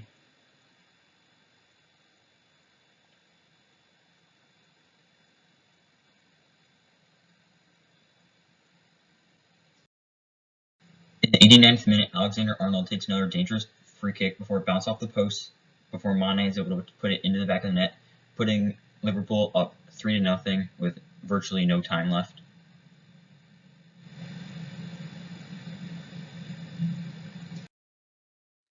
At full time, Liverpool would win 3-0. They were definitely the better team in the second half, which allowed them to truly take control of the game and win it. This is now the second time that we have lost to Liverpool in a cup final.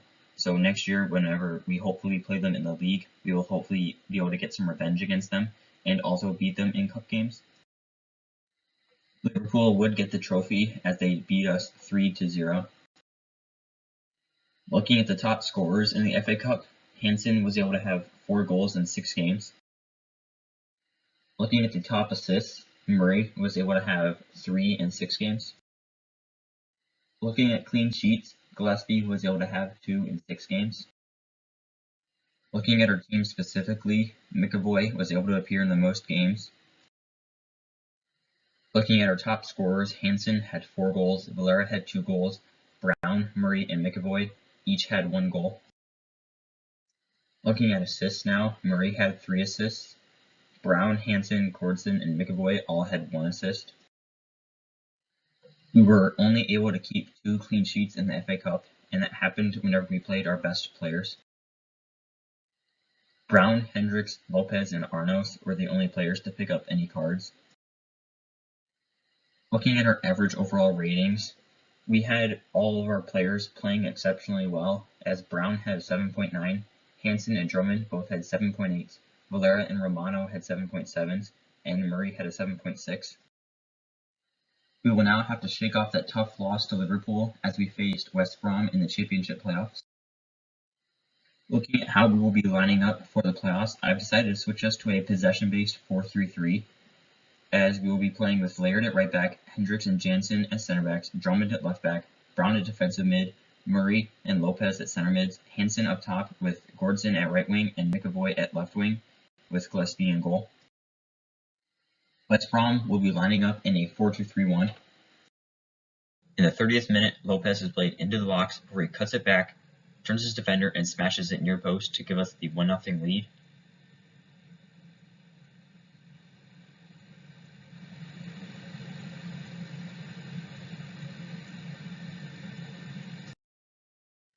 At halftime, we are up 1-0. We have been completely dominating this game as we have 5 shots on target and we have had 72% of the possession. Hopefully we can keep this up in the second half to make sure that they do not score any goals. In the 67th minute, Murray is able to dribble past defenders before he cuts it back in the box and puts it near post, giving us the 2-0 lead.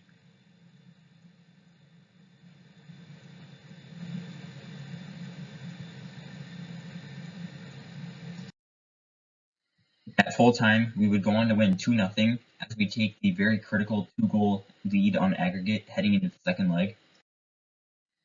We now get into that second leg against West Brom. I have not made any changes from the first leg as we line up in that 4-3-3 again.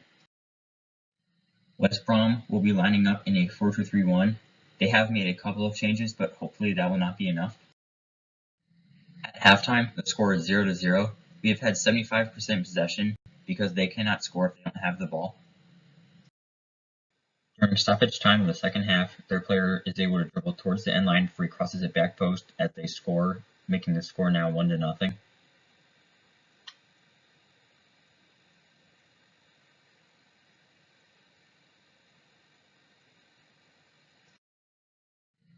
After that late goal by West Brom, they would win the game 1-0, but we would win the tie 2-1, which means we will be advancing to the Championship playoff finals. In the other semi-final tie, Cardiff City beat Bristol City 3-2 on aggregate. That means we will be facing Cardiff City in the promotion playoff final as we both look to go up to the Premier League. We now get into that Championship playoff game against Cardiff City from Wembley Stadium. After those semifinal games, it all comes down to this game. Cardiff City will be lining up in a 4-2-3-1. We will again be lining up in that 4-3-3 as we look to dominate possession and control the game. In the 4th minute, Laird dribbles the ball all the way from our half before he gets into the box, beats a defender, and shoots it, putting it side netting, giving us the 1-0 advantage very early on in the game.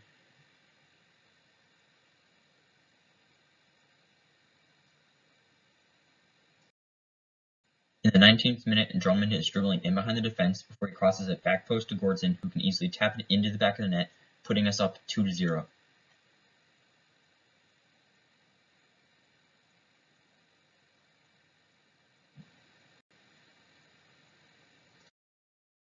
In the 30th minute, Drummond plays McAvoy, who plays Hansen before Hansen plays it back through to McAvoy as he scores, putting us up 3-0.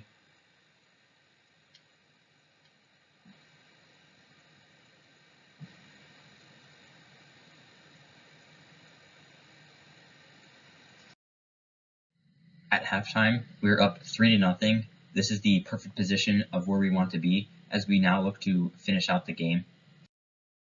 In the 62nd minute, the ball finds itself out wide before it's crossed into their player, who is able to volley it into the back of the net, making the score 3-1.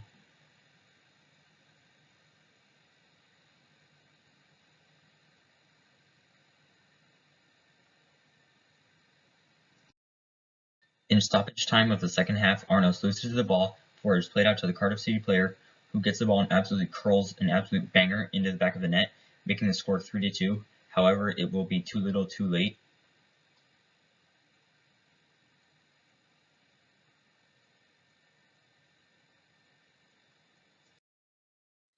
Those 2 second half goals by Cardiff City would not be enough as we beat them 3-2. We now get the trophy celebration underway. This was a very interesting game that we did end up winning. All the players are absolutely ecstatic. I'm so happy. It took us 3 years in the championship to finally get promoted. We definitely deserved to get promoted this season as we were a very, very good team. And we look forward to playing in the Premier League next year. I will most likely not be making any changes to the squad as I like our good, solid youth core. The players will now line up to lift the trophy.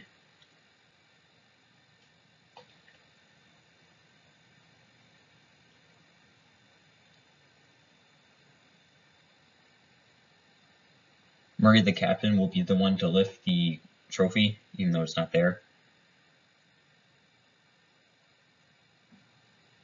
And Murray lifts the trophy.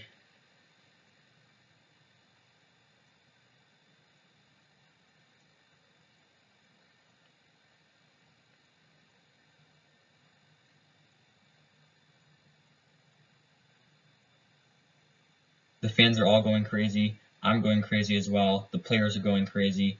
This is an absolutely amazing day for the club, and it will certainly be one that we will always remember.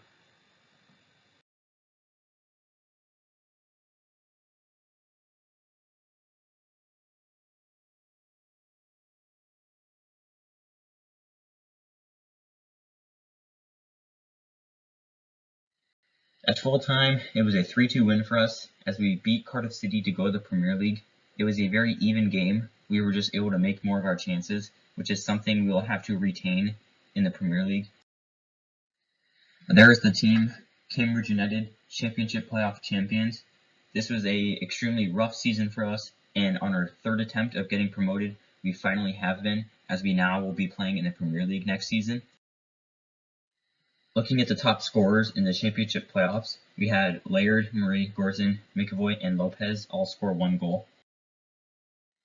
Looking at assists, Laird, Hansen, Murray, McAvoy, and Drummond all had 1. Looking at the overall top scorers for the season, Hansen had 34 goals in 63 games, and Gordson had 23 goals in 63 games. Looking at the players who had the most assists, Lopez had 18 assists in 62 games, Gordson had 14 assists in 63 games, Hansen had 12 in 63, and Murray had 12 in 55. Looking at the players who were able to keep the most clean sheets, Gordson had the most as he had 27 clean sheets. Lopez and Laird had 25, and Brown and Hendricks had 23.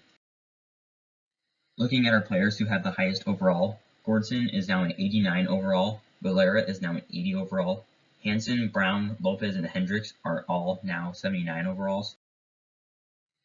Looking at our players who increased by the most overall, Akuyan increased by 10 overall as he is a youth player who has a 5-star weak foot, high attacking and high defensive work rates with excellent pace and shooting and dribbling. I was training his defending, which is why he was able to go up so much. Mueller went up 8 overall as I am looking to have him and Gillespie battle for the goalkeeping job next season. Jansen went up 7 overall as I wanted to make sure that I had a solid center back to pair with Hendricks. Looking at our overall managerial career, we are still only with Cambridge United. We did not win any trophies this year. We did not get a bigger win than 5-0. We did get our biggest defeat as we lost 5-1 to Liverpool. Our record transfer fee is $3.2 million. And we have played a total of 310 games. We have won 201, drawn 55, lost 54. We have scored 567 goals while only allowing 296. Looking at this 2023-2024 season specifically, the club wanted us to gain automatic promotion, which we did not do. However, we were still promoted. The club wanted us to reach the round of 32 stage in the FA Cup, which we did as we made it to the final. We also made it to the final of the Carabao Cup. We did not win Manager of the Month, and we also have yet to win Manager of the Year. We did not have a record transfer fee paid, as we did not buy any players this year. The record transfer fee that we received was for our young right back Tremblay of $7.8 million. We did finish 3rd in the league. In the season, we played 67 games. We won 52. We drew 10. We lost 5. We scored 136 goals while only allowing 59. Looking at the club financially, the club is now worth $210 million. We are projected to be worth around $385 million. However, that will just only increase as we play in the Premier League. Looking at some of the transfers that we have made for next season, Forster, Kude, El Basir, Price, and Akuyan will all be going out on loan. Thank you all for watching. If you have any tips or anything, leave them down in the comments. If you want to see the rest of this series, check out the playlist on the screen. And it's JTB Gaming, signing off. What's up guys, it's JTB Gaming here, and today we are back with another episode of our Cambridge United Road to Glory. In the preseason, we were able to win the trophy, but more importantly, we were able to win the prize money. For our youth academy, I am sending all of our scouts to South America this season. So for the first 3 months, we will have a scout in Uruguay finding a goalkeeper, a scout in Argentina finding some playmakers, and a scout in Chile finding some strong players. Looking at the teams that are in the Premier League this season, in these first 8 teams, there's not really any surprises. In these next 8 teams, there are not any other surprises. The last 2 teams, Watford and Wolves, are also not any surprises, as all the teams look very good, so this will be a difficult season for us. Looking at how we will be lining up throughout the season, we will be playing that 4-3-3 holding that we started using last season in the playoffs. We will have Gillespie in goal, Laird at right back, Hendricks and Jensen at center backs, Drummond at left back, Brown at defensive mid, Murray and Lopez at center mids, Gordson at right mid, Valera at left mid with Hansen up top. We will have McAvoy and Saldi, Campbell, Costa, Ennis, Rodriguez, and Mueller on the bench. Looking at our team rating now, we are now a 4-star team. We have an 81 overall offense, a 75 overall midfield, and a 76 overall defense. Looking at the players that are transfer listed, Bakili does not have a solid starting role in the team anymore, so I'm clearing room for more young, promising players. I have decided to sell Omergic as he no longer has the potential he used to have.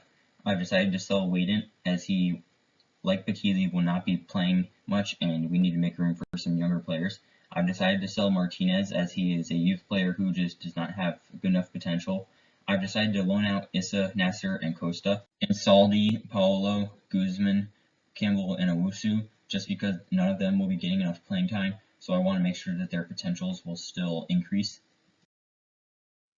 We now get into the first game of the season as we host Crystal Palace. We will be lining up in that 4-3-3 holding. Crystal Palace will be lining up in a 4-5-1. Meyer and Musonda will most likely be the two dangerous threats, so they are the players we will have to watch out for. In the 26th minute, Laird bursts through the defense, where he gets the ball and puts it into the back of the net, putting us up 1-0. In the 32nd minute, Murray plays Gordson in behind before he gets the ball and curls it into the back of the net to put us up 2-0. In the 38th minute, Murray plays Hansen in behind the defense before he takes a touch and volleys it post in, putting us up 3-0. In the 76th minute, Gordson is played in behind before he lays it across to Hansen for the tap-in to put us up 4-0. In the 91st minute, their player is dribbling towards the end line before he cuts it back as their player puts it into the back of the net, making the score 4-1. The final score of that game would be 4-1. We definitely just dominated the game, so we definitely deserve this win as we start off the season on a good note. After one of our league games, Valera has picked up an injury as he will be out for 4 weeks. We now have a big game in the league as we host Manchester City. We will be lining up in that 4-3-3 holding, and since Valera picked up that injury, McAvoy has stepped into the lineup. Manchester City will also be lining up in a 4-3-3 holding. They still have kept some of their key players like Ederson, De Bruyne, Rodri, Silva, and Sterling, and Cancelo, who will also most likely be the most dangerous players. In the 15th minute, McAvoy spots Gordson making a run before he plays him in behind as he puts it past Ederson to put us up 1-0. In the 51st minute, Murray plays Hansen in behind before he knocks it back across to Murray to put us up 2-0 in the game. At full time, we would go on to beat Manchester City 2-0. There was not a lot of chances in this game. We were just able to convert all of the ones that we had, meaning that we were able to get these crucial 3 points against Manchester City. Our youth scouts have returned from their first 3 months of scouting, and we now have them going out to find technically gifted players from Brazil, defensive-minded players from Bolivia, and physically strong players from Paraguay. After hosting Manchester City in our last match, we now host Manchester United. We will still be lining up in that 4-3-3 holding, as the only change that we have made from the Manchester City game is that Valera has returned from injury, so he will return to the starting lineup. Manchester United will be lining up in a 4-2-3-1. Their team is a very well-built team, so this will be a tough game for us. In the 28th minute, Gordson plays Lopez before he plays him back. He gets the ball and he scores near post to put us up 1-0. At full time, we would go on to beat Manchester United 1-0 thanks to that goal from Gordson early on in the game. There were not many chances, but that does not matter as we were able to convert our one chance as we steal another crucial 3 points. We now travel to the Molineux Stadium to face Wolves. Wolves will be lining up in a 5-2-3. Their left mid, Paolo, is one of our youth players that we loaned out. We will still be lining up in that 4-3-3 holding. I decided to start McAvoy over Valera because McAvoy has potential to be special, and I want to make sure that he grows to be the player that he could be. In the 12th minute, Paolo gets the ball out wide before he crosses it into their striker, who puts it into the back of the net, putting the Wolves up 1-0. In the 49th minute, McAvoy is dribbling down towards the end line before he cuts the ball back into Gordson, who puts it into the back of the net, tying the game at 1-1. At full time, we would draw against Wolves 1-1. It was a very even game, so the draw was fully deserved. After that game against Wolves, we now host Spurs. We will again be using that 4-3-3 holding. Spurs will be lining up in a 4-2-3-1. We will definitely have to watch out for Phil Foden and Harry Kane up top. In the 21st minute, Hansen is dribbling into the box before he crosses it to Gordson as he scores, putting us up 1-0. In the 33rd minute, McAvoy is dribbling towards the end line before he cuts it back to Hansen, who shoots and puts it in the back of the net, making it score 2-0. In the 53rd minute, Sessegnon gets the ball out wide before he crosses it in. Drummond cannot clear it as Harry Kane puts it into the back of the net, making the score 2-1. In the 63rd minute, Sessegnon beats Laird out wide before he crosses it into Kane, who smashes it into the back of the net, tying the game at 2-2. In the 68th minute, we earned a penalty as Hansen steps up to take it, and he shoots it bottom left corner, making it 3-2. At full time, it would be a 3-2 Cambridge United win. This was a very, very close game, but we fully deserved to get the 3 points. We now have our first cup game of the series as we travel to the Emirates Stadium to face Arsenal. Arsenal will be lining up in a 4-2-3-1. We will again be lining up in that 4-3-3 holding.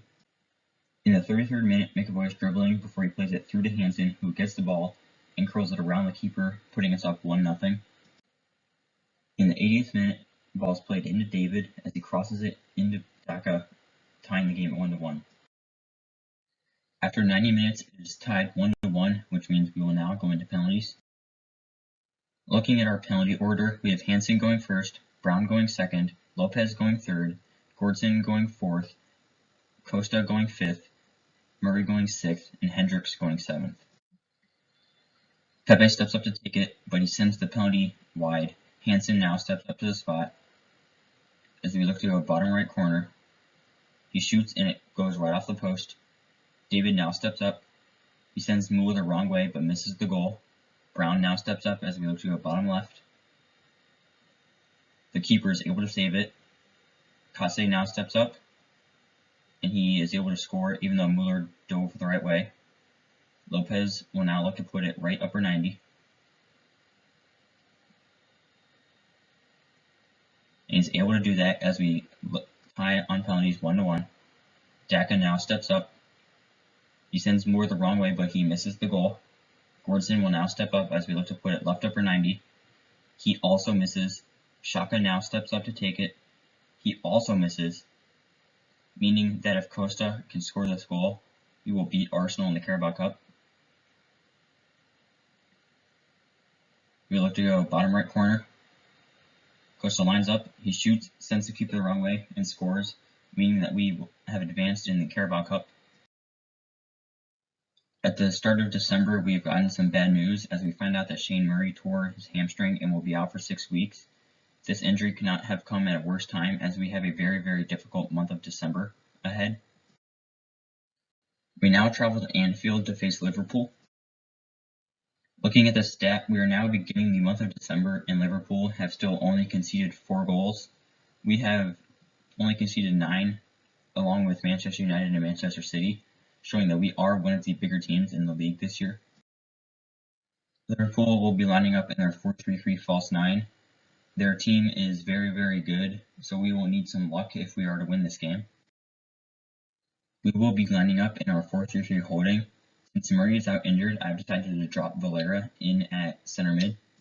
In the 17th minute, McAvoy plays Lopez as he plays Gordson in behind, who puts the ball into the back of the net, making the score 1-0.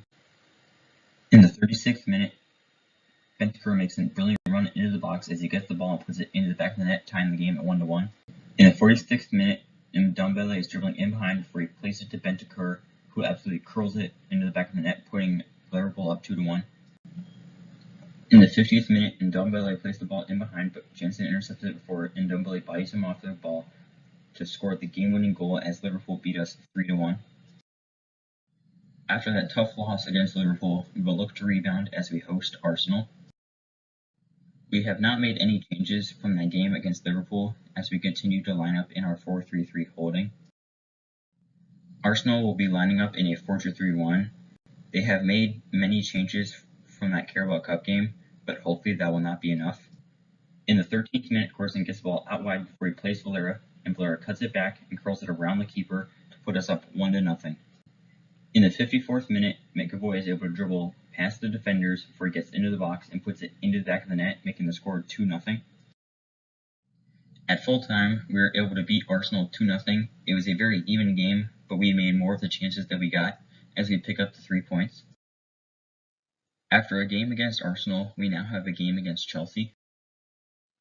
Chelsea will be lining up in a 4-3-3 holding.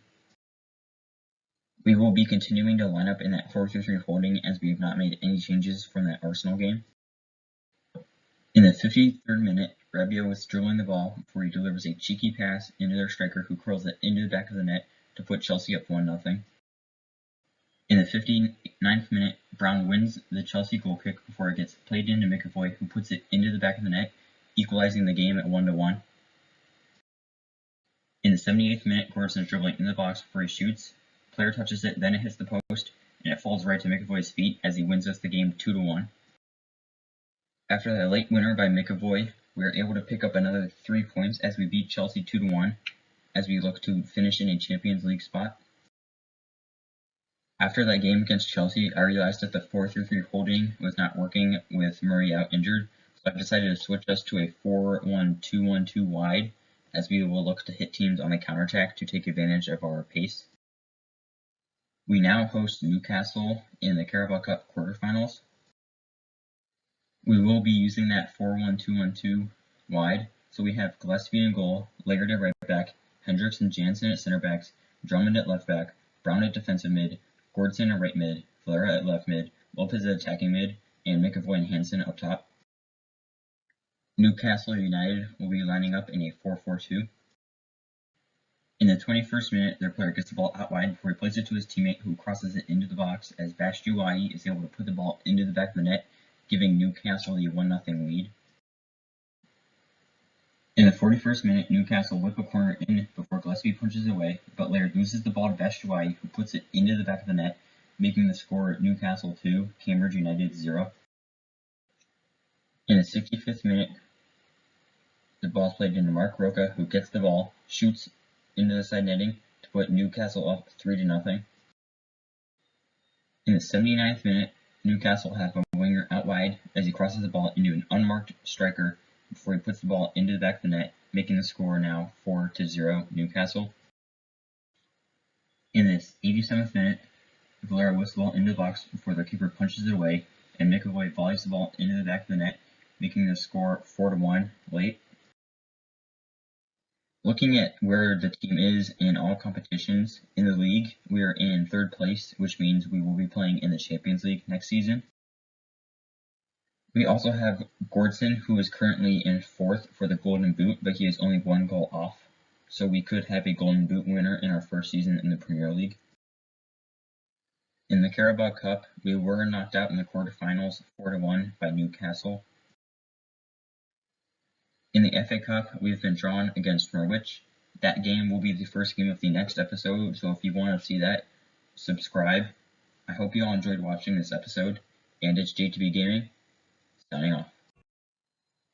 What's up guys, it's JTB Gaming here, and today, to kick off our next episode of our Cambridge United Road to Glory, we have our FA Cup game against Norwich City.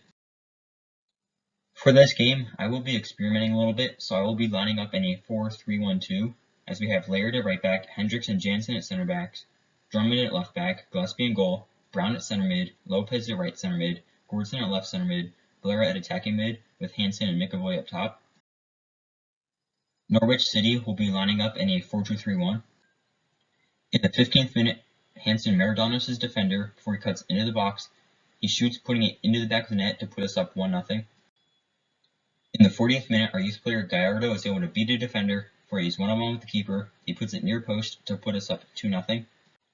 In the 62nd minute, the ball is played out to the wing before it's cut back. Their players dummies the ball before their striker gets the ball and puts it into the back of the net, making the score 2-1. At full time, we would go on to beat Norwich 2-1 as we advance in the FA Cup. Looking at our youth academy, I've decided to send one of our scouts to Colombia to find some playmakers. I've also decided to send another scout to Ecuador to find some strong players, and another scout to Venezuela to find some strong players. So the reason why our youth player Gallardo scored in our last FA Cup game was because Hansen pulled his quad in the game, so he's out for 3 weeks, as we have some tough games coming up, which he will most likely have to miss. We now have a league game against Spurs. Spurs will be lining up in a 4-2-3-1. They have some players who are very good now, so this will be a tough game. I've decided to go back to our 4-3-3 holding, as I feel like the 4-3-1-2 just wouldn't work against tougher opposition. In the 72nd minute, Gordson is dribbling above the box before he backheels the ball into Lopez, who hits it first time into the back of the net to put us up 1-0. At full time, we go on to beat Spurs 1-0 thanks to that goal by Lopez, as we pick up the crucial points in the league. We now travel to Old Trafford to face Manchester United. Looking at this Manchester United squad, they will be lining up in a 4-2-3-1, and they have players all around the pitch who are very, very good, so this will be a tough game. We, again, will be lining up in that 4-3-3 holding. At full time, we would go on to tie Manchester United 0-0. It was a very, very boring game as there was no shots on target, but we pick up 1 point, which is not great, but it's also better than picking up 0 points. Looking at how I will be sending out our youth scouts for the rest of the season, I will be having a scout go to Peru to find some attackers, a scout go to Mexico to find some technically gifted players, and a scout go to Spain to find some playmakers. We now host Chelsea in the league. We again will be lining up in this 4-3-3 holding. I decided to put Valera into the starting lineup as I feel like he can make a big difference in this game. Chelsea will also be lining up in a 4-3-3 holding, as this game will be a battle of players and tactics. In the 50th minute, their striker is able to get a shot off from the top of the box as it hits the crossbar, and Gallagher wins the header over Laird as Chelsea go up 1-0. In the 78th minute, one of their players gets a shot. Hendricks does a good job to block it, but the rebound falls to their striker as he puts it in the back of the net to put Chelsea up 2-0. At full time, Chelsea would go on to beat us 2-0. They dominated the game, so the result that we got was deserved. After that tough league game against Chelsea, we now travel to the Emirates Stadium to face Arsenal. Arsenal will be lining up in a 4-3-1. We will especially have to watch out for David, their attacking mid, and Daka, their striker. For this game, I've decided to experiment with the formation a little bit, as we will look to line up in a 3-1-4-2. We'll have Gillespie in goal, Hendricks at right center back, Jansen at center back, and Drummond at left center back. Brown will be our defensive mid. Lopez and Murray will be our center mids. Laird will be out wide on the right. Valera will be on the left, with Hansen and Gordson up top. In the 26th minute, Hansen plays Gordson in behind. Gordson beats the defender, then opens his hip and curls it into the back of the net to put us up at 1-0. In the 40th minute, Arsenal played the corner short. Vargas played into Pepe. He turns, he shoots and scores to tie the game at 1-1. In the 60th minute, Daka and David are able to do a give and go before Daka puts it near post to put Arsenal up 2-1. In the 81st minute, Hansen plays Murray in behind before he gets the ball, puts it in from the tight angle to tie the game at 2-2. At full time, we would go on to tie Arsenal 2-2. It was a very even game, so the draw was fully deserved. In that game against Arsenal, Victor Gordson suffered an injury as he dislocated his shoulder, and he will be out for 8 weeks, which also means he will be out for the rest of the season. In one of our league games, Valera also suffered an injury as he tore his groin, and he will be out for 6 weeks, which will also be till the end of the season. Heading into the last game of the season, we are currently in 4th place with 76 points, and Arsenal are 5th with 75 points. We are currently in the last Champions League spot, and our opponent for this final game of the season, we will be facing Manchester City, who need a win in order to make sure that they win the title, as Arsenal will be facing Fulham, who are currently in 20th place and will already be relegated. During our game against Manchester City, the Arsenal and Fulham game is the only game that we care about. We now get into the last game of the season as we face Manchester City. Manchester City will be lining up in a 4-3-3 holding. For this game, with the injuries to Gordson and Valera, I've decided to go with a 5-3-2. We will have Gillespie in goal, Laird at right wing back, Rodriguez, Hendricks, and Jansen at center backs, Drummond at left back, Brown at center mid, Lopez and Murray at the outside center mids, with McAvoy and Hansen up top, as we will look to sit back and hit them on the counterattack. In the 32nd minute, Hendricks is not able to control the ball as the ball gets crossed in. Jansen can't control the ball before Carrera puts it into the back of the net to put Manchester City up 1-0. In the 38th minute, McAvoy plays Hansen. He lets the ball roll across his body before he gets the ball, turns, and shoots to tie the game at 1-1. In the 52nd minute, McAvoy loses the header before it falls to Lopez as he plays Hansen behind, and Hansen shoots and scores, making the score 2-1. In the 56th minute, Manchester City worked the ball around the box before they play Iniketa, who beats Jansen and puts it in the back of the net, tying the game at 2-2. In the 77th minute, Sane gets the ball out wide before he plays it to his teammate as he plays it to Keita, who puts it in the back of the net to make the score 3-2. In the 82nd minute, Sane plays his teammate again as he lays it across for Keita, who puts it in the back of the net, making the score 4-2. At full time, we would go on to lose to the eventual champions Manchester City 4-2, as we did not finish in Champions League place as Arsenal beat Fulham. Looking at the league table at the end of the season, we did finish in 5th. We were only 2 points off of a Champions League spot, but we were also only 2 points off of not playing any European football next season. One good thing to come out of the league this season is that Gordson got the Golden Boot as he scored 23 goals in 34 games. Lopez tied for second as he had 10 assists in 35 games. Gillespie, our goalkeeper, tied for third for most clean sheets as he had 14 in 38 games. Looking now at where we placed in each competition that we participated in this season, we finished 5th in the league. In the Carabao Cup, we were knocked out in the quarterfinals by Newcastle as they beat us 4-1. In the FA Cup, we were knocked out relatively early by Manchester City in the 4th round as we lost to them 6-1. Looking now at the overall stats for the team from this season, looking at appearances, Drummond and Laird appeared in the most games as they appeared in 48 games. Brown and Hendricks appeared in 47 games, and Gillespie and Jansen appeared in 46 games. Gordson was able to score the most goals as he scored 28 goals, Hansen scored 17, and Murray contributed 12. Looking at our players who had the most assists, Lopez had the most as he had 12 assists, Hansen and Gordson tied for second as they both had 8 assists, and Murray came in third as he had 5 assists. Now we are looking at our players who are on the field to keep the most clean sheets. Drummond and Gordson tied for first as they both had 19 clean sheets. Laird was in second with 18, and Gillespie, Brown, and Hendricks had 17 clean sheets. Looking at our highest overall players, Gordson is now the best player in the team by far as he is a 92 overall. Hendricks is an 83 overall. Lopez is now an 82 overall. Gillespie, Hansen, and Valera are all now 81 overalls.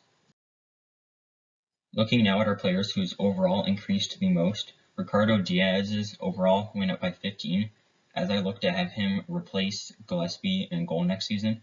Gillespie's overall went up 5, so did Nasser and Tweeney, Bassir, Clucci, and Adama. And going up 4 overall was Gallardo and Caldera. Brown was the only player whose overall went down, as his overall did go down 1, as he is now 30 years old.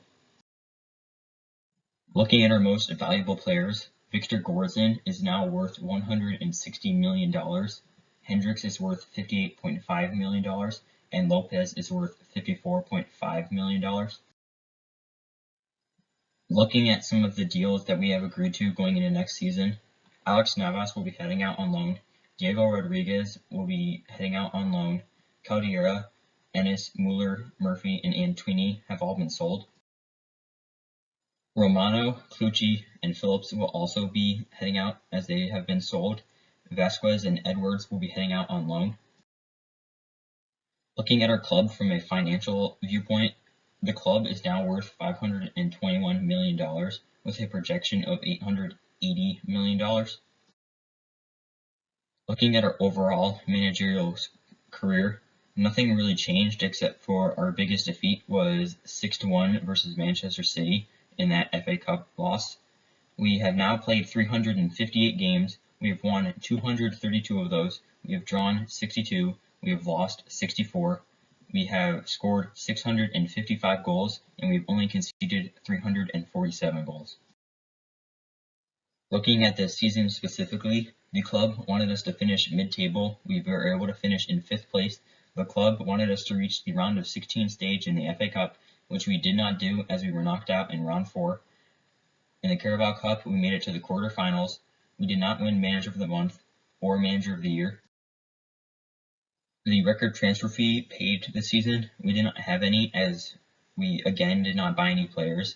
The highest transfer fee that we received was for Omergic of $19.4 million.